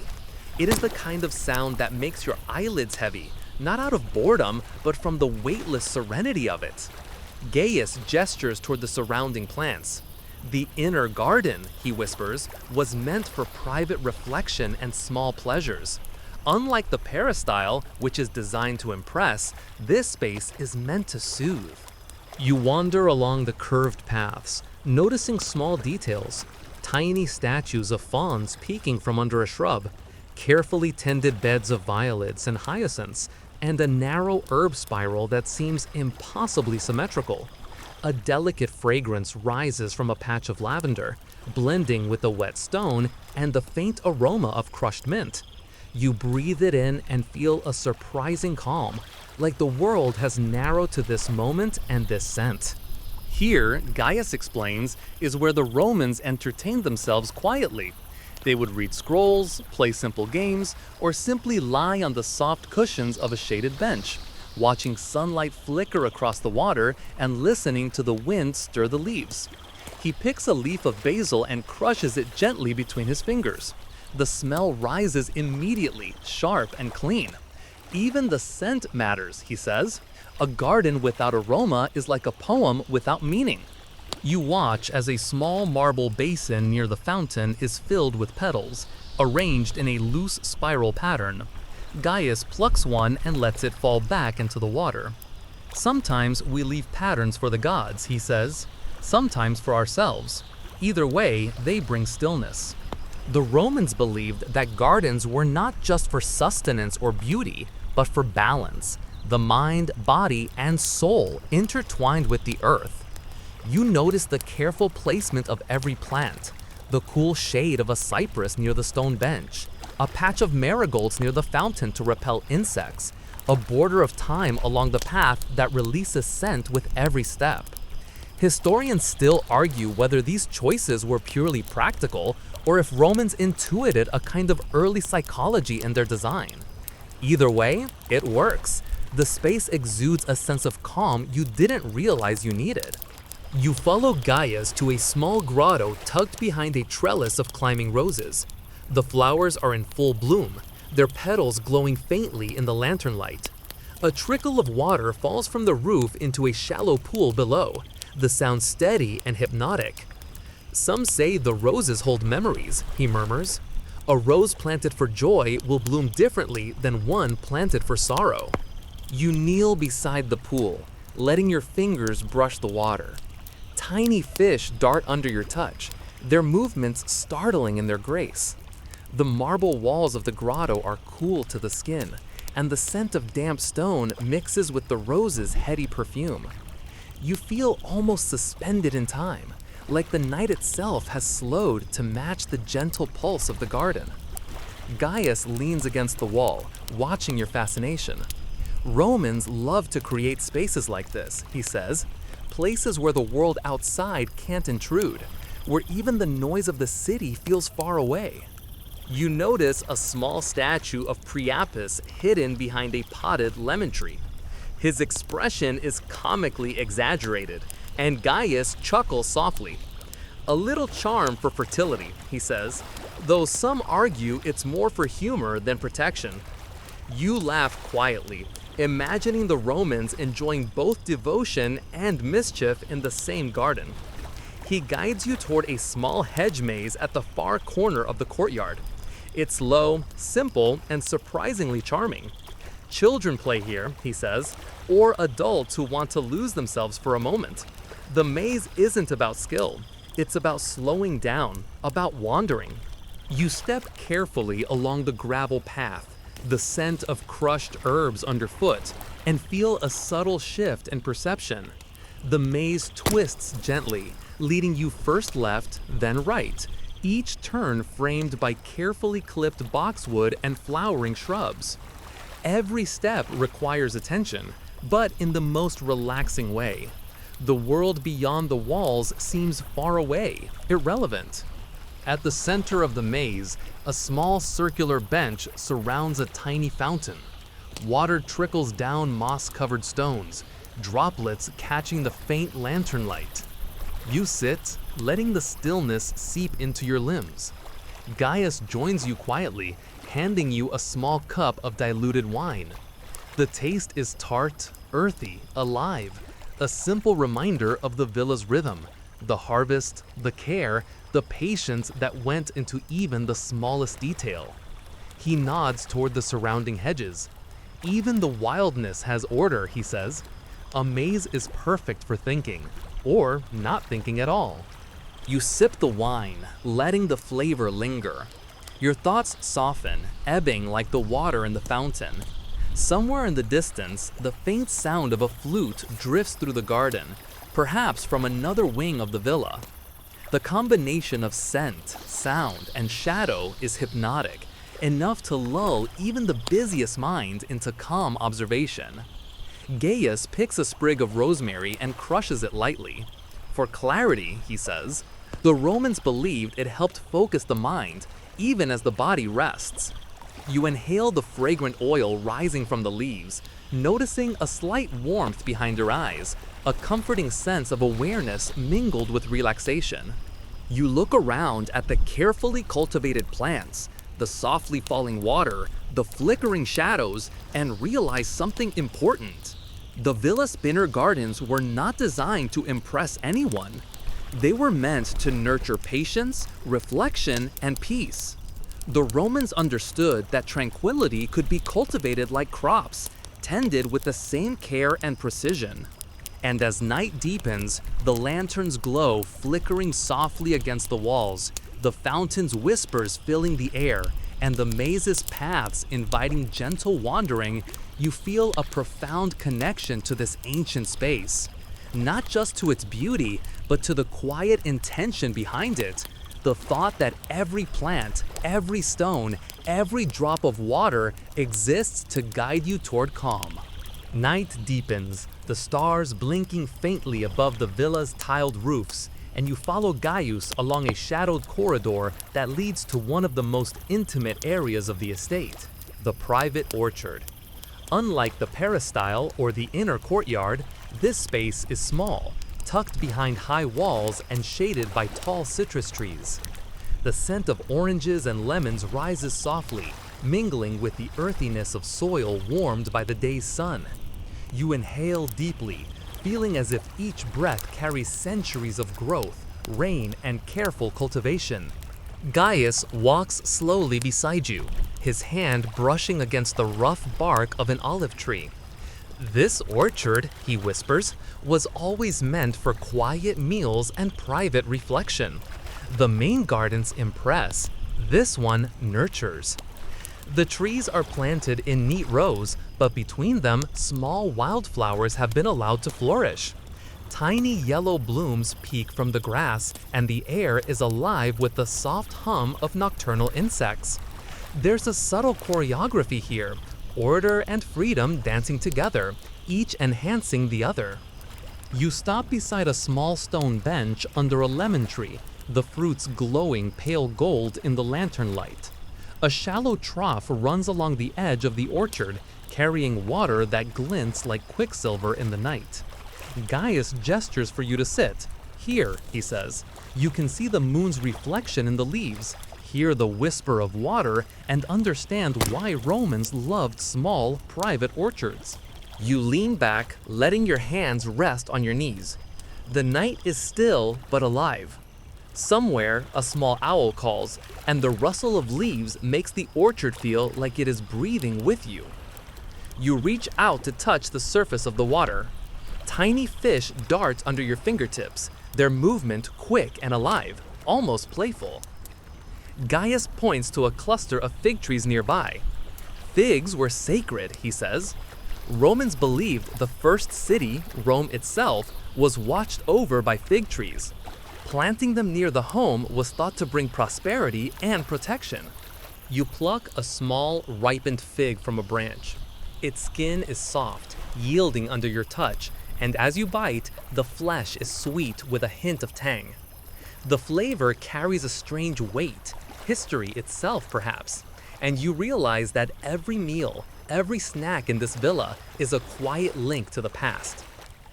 Nearby, a small trellis supports climbing vines of jasmine. Their scent is faint but intoxicating, curling around you as you inhale. Gaius crouches to adjust a lantern, and the flickering light catches the blooms in a way that makes them appear almost otherworldly. Jasmine at night, he murmurs, was a favorite among Romans. They said it made the mind dream gently instead of racing. You follow him down the orchard path to a small circular basin carved from marble, its shallow water reflecting the lanterns and moonlight. This, Gaius says, is a miniature nymphaeum, a fountain just for thought. Water flows softly here, enough to be noticed but never to demand attention. He kneels and runs his fingers along the edge, tracing the carved relief of tiny dolphins. Some scholars still argue whether these little fountains were practical or purely decorative, he adds. I think they were both. Every drop has a purpose, even if it is to soothe. You watch the water ripple as a breeze passes, and it feels like the pond itself is breathing in tandem with you. There's a subtle rhythm here that you almost don't notice at first. The faint sound of the water, the gentle rustle of leaves, the distant hoot of an owl. Yet it harmonizes perfectly, lulling your mind into a quiet awareness. Gaius reaches into a woven basket and pulls out small pears, their skin glowing faintly in the soft light. Fruit for thought, he says, handing you one. You bite into it, and the juice is faintly tart, carrying a sweetness that lingers. He smiles at your surprise. Romans prized fresh fruit at night, he explains, not just for taste, but for reflection. Eating under the moon was thought to slow the mind and sharpen understanding. You wander further, past small hedges that form tiny alcoves, each offering a private nook for conversation, reading, or meditation. A vine climbs one of the walls in a spiral, its tendrils catching the lantern light. Gaius gestures toward it. Even in a controlled space, the wild has its place. Nature teaches patience if you let it. The orchard feels alive in its quietness. You notice a few small herbs tucked into the corners. Basil, mint, thyme, their fragrance subtle but persistent. You brush your fingers against the leaves, releasing their scent into the cool night air. Gaius laughs softly. Even the smallest touch can stir the senses. You pause by a small wooden bench near a low stone wall.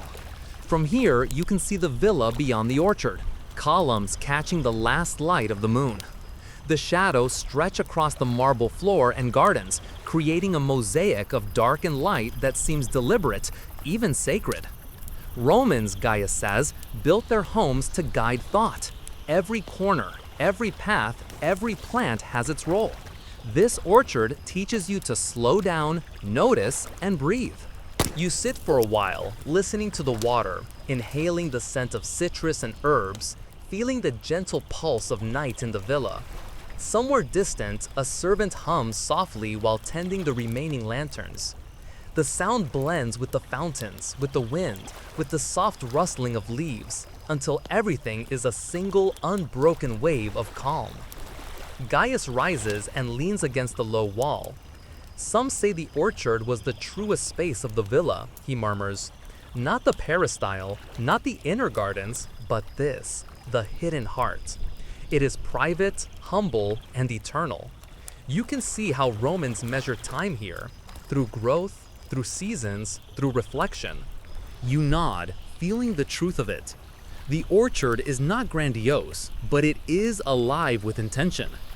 Each tree, each plant, each carefully carved stone is a note in a melody that has been playing for centuries, waiting for someone patient enough to listen. And as the night deepens, the moon rising higher, casting pale light across the orchard, you realize that this villa, its gardens, fountains, and orchards, is more than a home. It is a teacher. It guides you in quiet, subtle ways, encouraging observation, patience, and inner calm. You take a deep breath, the air filled with citrus, herbs, and the faint scent of stone, and feel the villa's calm seep into your bones.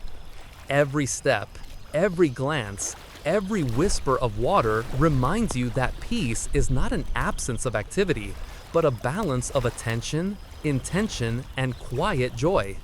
The night stretches, soft and velvety, as you leave the orchard behind and wander toward the villa's outer gardens, spaces designed less for private reflection and more for gentle exercise and casual socializing. The moonlight falls across the gravel paths, giving each stone a soft silver sheen, and the air is cool, scented faintly with crushed thyme and lavender. You follow Gaius along a path lined with cypress trees, their shadows stretching like slow dancers across the pale ground. These gardens, he explains, were meant to be experienced slowly. Romans believed that walking itself could sharpen the mind and steady the emotions, a philosophy that echoes in the modern concept of mindful movement. Paths curve gently, never too abruptly, and small, unexpected clearings are scattered along the way to invite pause. A bench here, a fountain there, a fragrant bed of roses just off the path. Even the act of turning a corner can be deliberate, Gaius whispers. We shape perception as carefully as we shape plants. You pause to observe a low fountain tucked under the arch of a trellis. Its water trickles quietly over smooth stones into a shallow basin, catching the lantern light and scattering it in tiny reflections across the gravel. Tiny fish dart beneath the surface, their scales shimmering like silver dust. You kneel to watch them, noting the precision of the fountain's flow. Water is everywhere here, in the peristyle, the inner garden, the orchard, but here it feels playful, inviting movement rather than stillness. Romans love to mix utility with beauty, Gaius says. Fountains aren't just decoration, they cool the air, attract birds, and delight the senses. A light breeze stirs the garden, carrying the scent of orange blossoms and damp earth. You follow it to a slightly elevated terrace where a low wall forms a natural seating area. From this vantage point, you can see the symmetry of the villa's outer gardens, rectangular beds, hedges trimmed into soft geometric shapes, small groves that provide shade in the daytime. At night, the effect is magical. The stillness makes each shape and shadow feel almost alive, like the garden is holding its breath for you. Gaius leads you along a narrow gravel track bordered by low boxwood hedges. The hedges are sculpted into soft, rounded shapes, not so rigid as to feel artificial, but precise enough to convey care. Between them, lavender and thyme release subtle scents with each step, and tiny white blossoms peek from hidden corners. Even small details matter, Gaius notes. The scent beneath your feet, the color at eye level, the sound of leaves in the wind. Every sense contributes to calm. You come to a small alcove tucked beneath a pergola. Here, grapevines climb overhead, their leaves brushing softly against the stone pillars. Gaius points to the carefully arranged lanterns, which cast patterns of light and shadow across the gravel. A pergola is more than shade, he says. It guides light, shapes shadow, and invites contemplation. We walk beneath it slowly, thinking, noticing, letting the mind wander just enough. You step into the alcove and feel the subtle change in temperature. The air is cooler, slightly humid, with a faint taste of grapes and flowers. You close your eyes for a moment, listening to the gentle rustle of leaves and the distant gurgle of fountains. The garden seems to breathe with you, matching your pace, shaping your attention. Gaius gestures to a small stone table in the center of the alcove. A few clay cups rest on it, accompanied by a shallow bowl of fresh figs and olives. We often pause here for a light refreshment, he explains. Nothing elaborate, just enough to savor the flavors of the garden and the season. You pick a fig and bite into it, tasting the sweetness balanced with a faint tartness.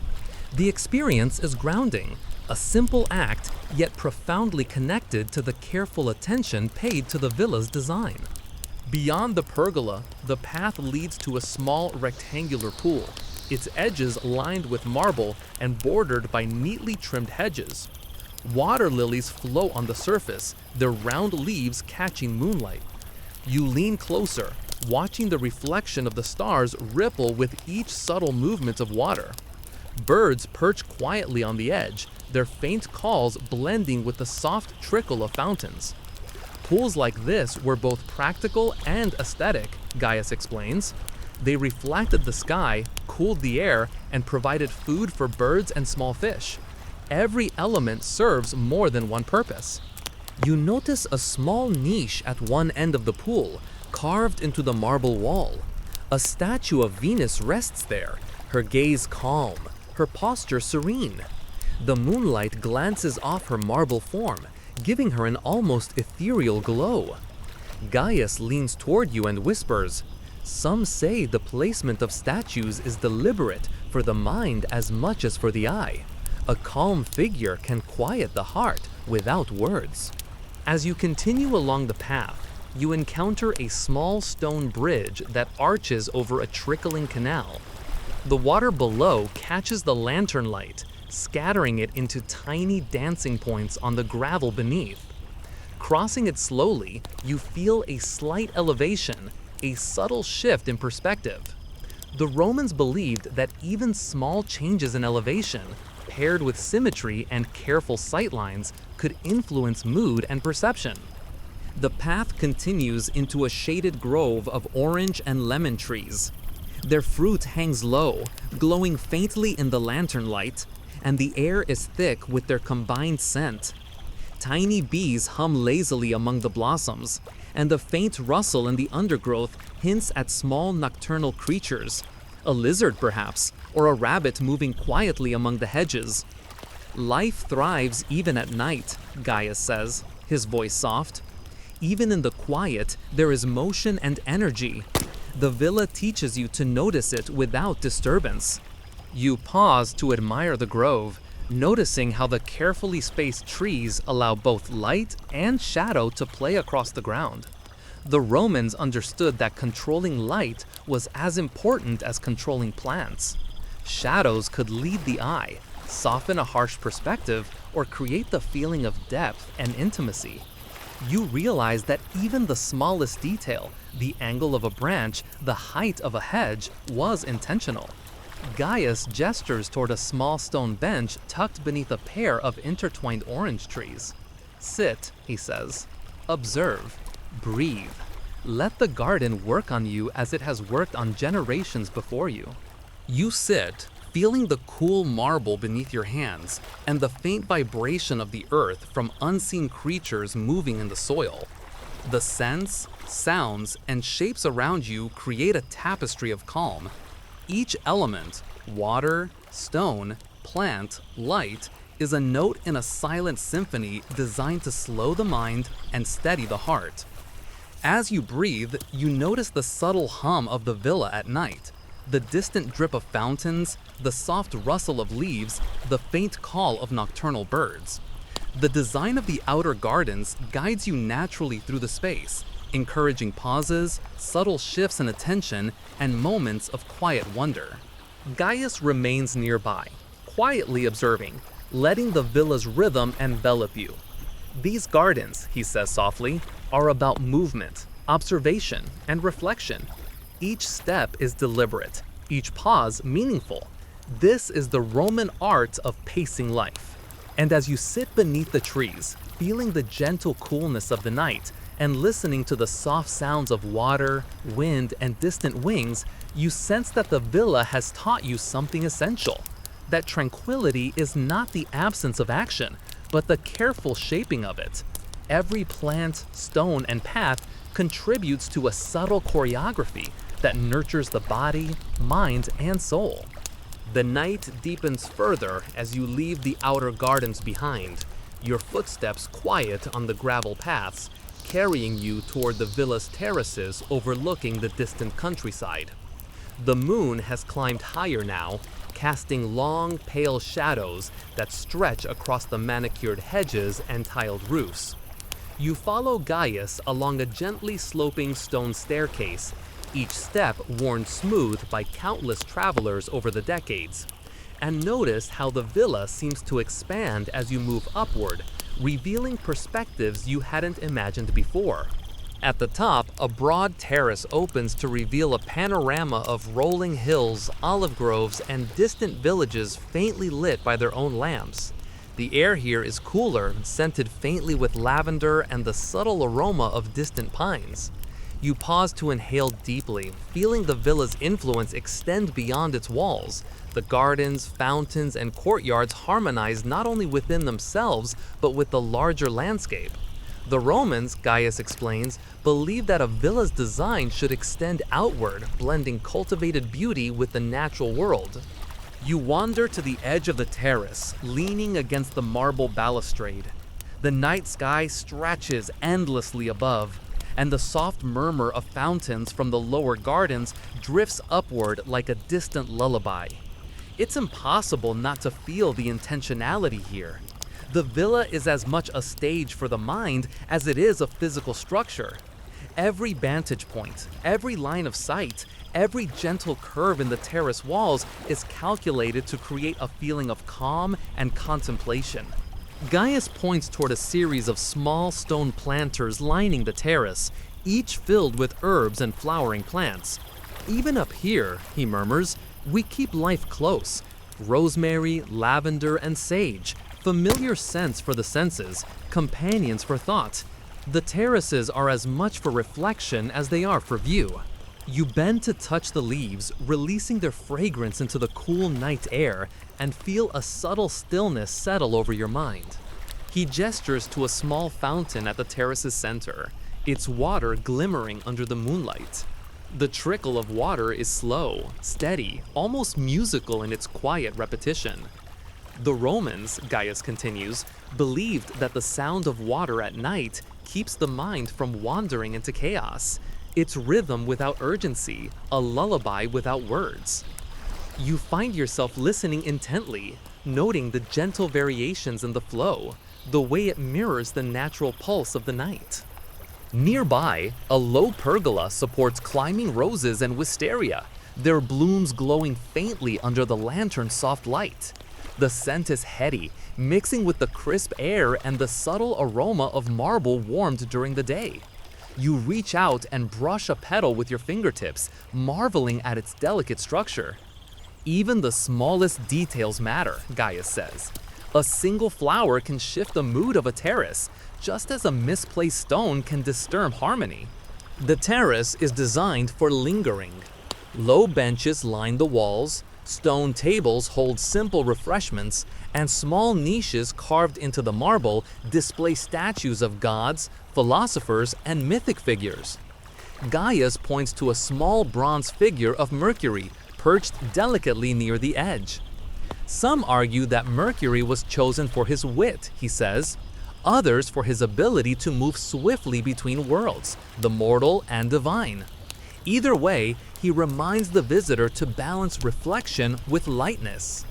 You move to a bench shaded by the pergola and sit, letting your gaze drift outward toward the distant hills. The moonlight reflects faintly on a small fountain below, scattering across the terrace floor in tiny dancing patterns. A light breeze stirs, carrying the scent of jasmine from the lower gardens and the faint aroma of wet stone from the fountains. You close your eyes briefly, listening to the quiet symphony of water, wind, and distant nocturnal creatures. Gaius kneels beside the bench, gesturing toward the night sky. Notice the constellations, he whispers. Romans aligned terraces, fountains, and even statues to the stars. Astronomy and architecture were intertwined. A villa guides your gaze not just on the earth, but across the heavens. You glance upward, tracing faint patterns of stars, noticing how the placement of statues, water features, and paths mirrors constellations above. He adds, historians still debate whether these alignments were ritualistic, practical, or aesthetic. Perhaps they were all three. In any case, they teach patience and observation, qualities the villa cultivates more than any decoration could. A subtle movement catches your eye, a small bird perched quietly on the balustrade, its feathers glimmering faintly in the moonlight. It tilts its head, watching you as you sit still, a gentle reminder of life persisting even in the quiet of night. The bird's presence feels almost symbolic, a reminder that the villa and its gardens are not sterile spaces, but living, breathing ecosystems where attention to detail nurtures harmony. You lean back on the bench, letting your hands rest in your lap. The terraces feel suspended between earth and sky, past and present. The design of the space, the carefully measured columns, the gentle slope of the paths, the placement of fountains and statues, encourages a rhythm of awareness, a soft meditation that unfolds naturally. Gaius rises and moves to the edge of the terrace, adjusting a lantern. Its flickering light casts elongated shadows across the marble floor. Romans understood that architecture shapes the mind, he says.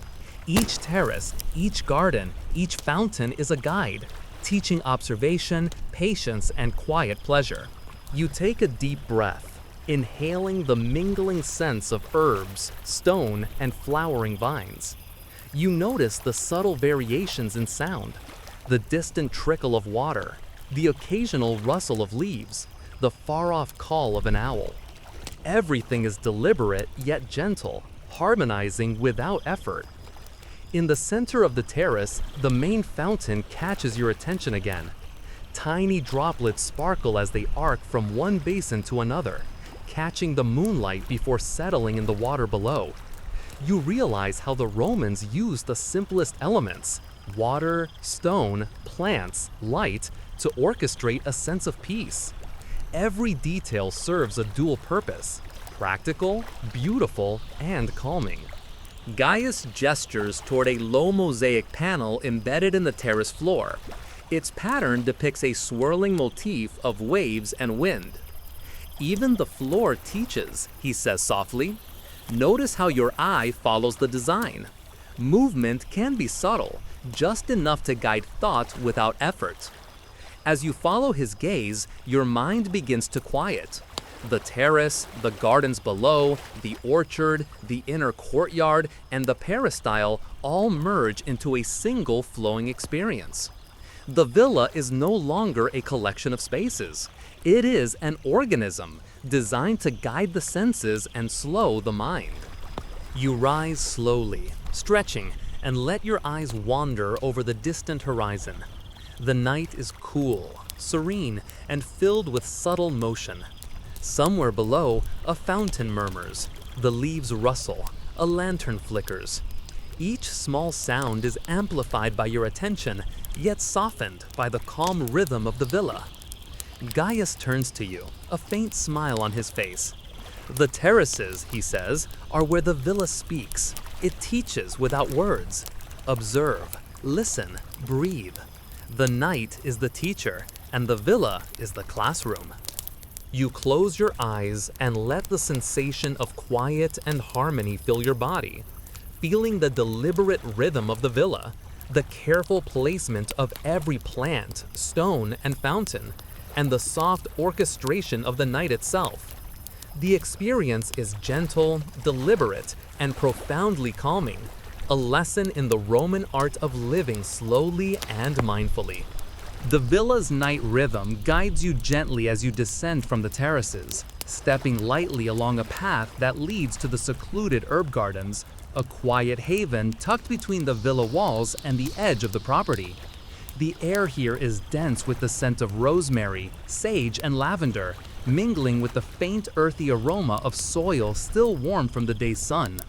Your feet sink slightly into the soft gravel as you follow Gaius along narrow walkways bordered by low stone walls, each lined with carefully tended herb beds. This part of the villa, he explains, was meant for subtle sensory engagement. Romans believed that herbs had dual purposes, practical and therapeutic. Lavender, for instance, eased the mind, while rosemary sharpened memory. Mint invigorated, thyme soothed, and sage protected the air from unseen impurities. You lean down to brush your fingers against the leaves, releasing their aroma into the cool night air. Each scent carries a small, deliberate jolt of awareness, as though the garden itself is whispering guidance to your senses. Gaius gestures to a small stone basin at the garden's center. Its water reflects the soft lantern light, creating a shimmering tapestry on the surrounding foliage. Herbs are not just for cooking, he says, but for attention and reflection. Every leaf, every flower, every tiny bloom contributes to awareness. You wander slowly along the pathways, noticing the intricate layout, circular beds alternating with rectangular plots, narrow channels carrying water to each plant, and small mosaic markers indicating the plant's identity. You reach out to touch a sprig of basil, releasing its warm, spicy aroma into the night. He chuckles softly. Romans would even use herbs in bathing rituals, he murmurs. Historians still argue whether the scent was purely for pleasure or believed to purify the body and soul. You continue walking, following the gentle curve of the paths until you come to a small arbor draped in jasmine and climbing roses. The flowers glow faintly under the lantern light, and their scent is heady but not overwhelming, curling through the cool air and brushing against your senses. Gaius gestures toward a small bench beneath the arbor. Sit, he says. The Romans often paused here, inhaling fragrance, listening to water, reflecting quietly on their day. You take the seat, feeling the cool marble beneath your hands and the gentle rise of your chest as you breathe. The garden seems to envelop you, not with grandeur, but with intimacy. Tiny frogs croak faintly from a shaded corner, and the soft trickle of a nearby fountain blends with the whisper of the wind through the leaves. Everything in this space feels deliberate, from the placement of plants to the timing of water flow, designed to ease thoughts and encourage calm reflection.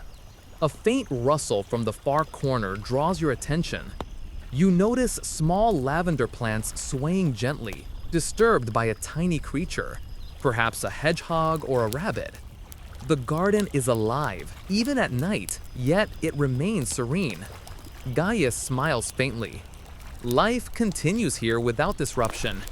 Even nocturnal creatures are part of the villa's rhythm, unnoticed but present. He kneels to adjust the lantern hanging from the arbor. Its flickering light casts moving shadows on the path and surrounding foliage, creating a subtle, almost hypnotic play of light and dark. Notice how shadows move with you, he says softly. The Romans understood that light guides perception as much as stone or plat placement. It can calm the mind or sharpen it depending on intention. You wander further into the garden, drawn by the soft gurgle of a fountain hidden behind a low hedge. The water cascades into a shallow basin, each drop producing a delicate, almost musical tone. You kneel to watch, mesmerized by the tiny ripples and reflections dancing across the surface. Even the sound of water is choreographed, Gaius explains. Its flow is designed to relax the mind without demanding attention. The Romans were masters of gentle instruction. Nearby, a small alcove cradles a mosaic depicting Bacchus among grapevines. The detail is subtle, the colors muted under the lantern glow, yet it seems alive, as if the god himself is resting here quietly, observing the harmony of the herb garden. Gaius points to it. Art and nature blend seamlessly in the villa, he says. Some scholars argue whether mosaics were primarily decorative or served as focal points for meditation. I'd say both. You wander to a narrow path bordered by thyme and oregano, their scent releasing with each step. The air feels alive with subtle movement, the soft buzz of insects, the distant croak of a frog, the whisper of leaves. Gaius crouches beside a patch of rosemary, gently brushing a hand over the spiky leaves. "Even the rough textures teach," he murmurs. "You feel their presence, you notice detail, and your mind settles into observation." A small bench under an arched trellis draped with wisteria invites another pause. The faint scent of flowers hangs in the air, and the marble beneath your fingers is cool and grounding. You take a deep breath, letting the fragrances, textures, and gentle sounds of the garden merge into a single, calming experience. Gaius gestures toward a low wall beyond the bench. From here, you can see the villa's outline against the night sky, the faint glimmer of fountains in the distance, and the terrace where you were moments ago. Every layer of the villa, he says, from terrace to orchard to herb garden, is connected. Paths, water, scent, and sight all guide attention and mood. The entire estate teaches subtlety and mindfulness. You notice a small sprig of thyme underfoot and crush it lightly between your fingers. The scent rises sharply, anchoring you in the present moment. You feel the villa's deliberate rhythm, a careful balance between stillness and gentle sensory engagement. Even at night, the garden is alive, teaching observation, patience, and calm. As you move toward the exit of the herb garden, you pass a small nymphaeum tucked into the far corner. Its water glistens in the lantern light, and the soft sound of dripping drops adds a final layer of tranquility. Gaius pauses, letting you drink in the scene. Even at the edge of the villa, he says, care and intention govern space. Tranquility is not accidental, it is cultivated. You take a last slow walk through the pathways, inhaling deeply, observing the gentle shadows and lantern glow, and allowing the calm of the villa to settle fully into your body. Every sense is engaged, yet relaxed. The Roman art of gardens, fountains, terraces, and herb paths reveals itself not in grandeur, but in subtle, deliberate details, inviting quiet reflection and mindful breathing. The villa's night rhythm carries you now toward its final, most contemplative space, the small meditation garden tucked behind the high wall at the far end of the estate. Here, the air is cooler still, carrying a faint aroma of cypress and damp stone. The garden is intimate, almost secretive, designed for quiet thought and the gentlest reflection. You step through a low arched doorway, the sound of your footsteps softened by moss-covered paving stones. Lanterns hang in delicate niches along the walls, their light casting a soft, dappled glow over the small circular garden. Gaius gestures toward a shallow basin at the center, where water flows gently over smooth stones. "This is the heart of the villa," he whispers. "Here you are meant to notice everything and nothing at the same time. The water, the plants, the scents, the sounds all guide your attention gently." You step closer, watching the ripples spread outward, catching the lantern light and fracturing it into tiny reflections across the surrounding marble. It is mesmerizing, and you feel the tension in your shoulders begin to dissolve. Around the basin, small herb beds, miniature topiaries, and flowering shrubs create a soft enclosure. The design encourages pause, observation, and reflection, guiding your eyes from one detail to the next in a slow, deliberate rhythm. You brush your fingers along a patch of thyme, inhaling its familiar aroma. Then notice tiny violets peeking from shaded corners, their delicate petals illuminated faintly by lantern glow. Gaius picks up a small bronze bowl from a stone pedestal, filling it with water from the central basin. He offers it to you, and when you take a sip, the liquid tastes faintly of herbs and minerals, earthy and grounding. Romans often meditated with water, he explains. Historians still argue whether the practice was symbolic, practical, or both. Either way, it slows the mind and heightens the senses. You swallow slowly, letting the cool liquid anchor your awareness in the present. The garden is alive with subtle sounds, the soft trickle of water, the gentle rustle of leaves, and the distant murmur of fountains elsewhere in the villa. A small nightingale calls faintly from a hidden bough, its song weaving effortlessly with the rhythm of water and wind. Every sensory input is deliberate yet unobtrusive, teaching you calm observation rather than forcing attention. You wander along the circular path surrounding the basin, noting the careful placement of stones, the slight undulations in the paving, the subtle shifts in elevation. These small variations invite mindfulness, a gentle awareness of texture, scent, sound, and sight. Gaius watches silently, letting you move at your own pace.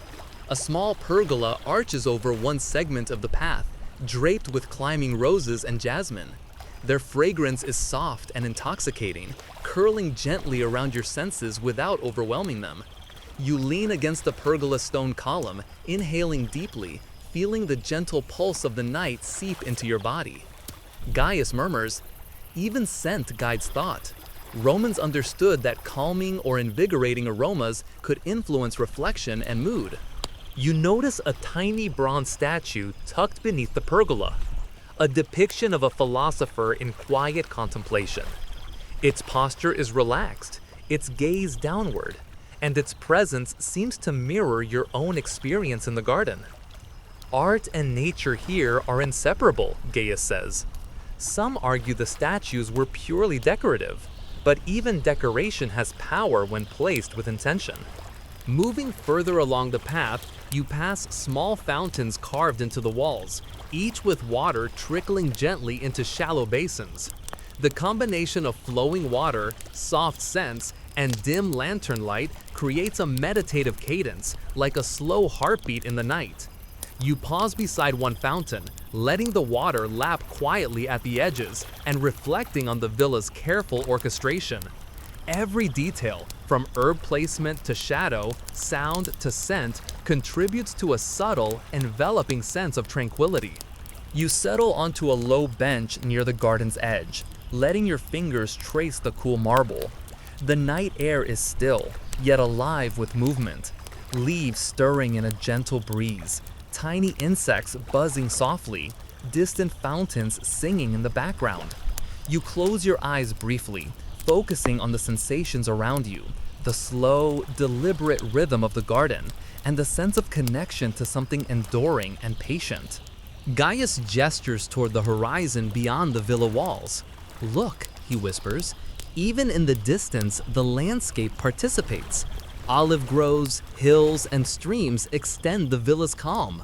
The design reaches outward beyond stone and herb to integrate earth and sky." You take a slow, grounding breath, noticing how the villa has prepared you to receive this view, mindful, aware, and relaxed. Here, at the garden's heart, you begin to understand the full Roman philosophy of gardens.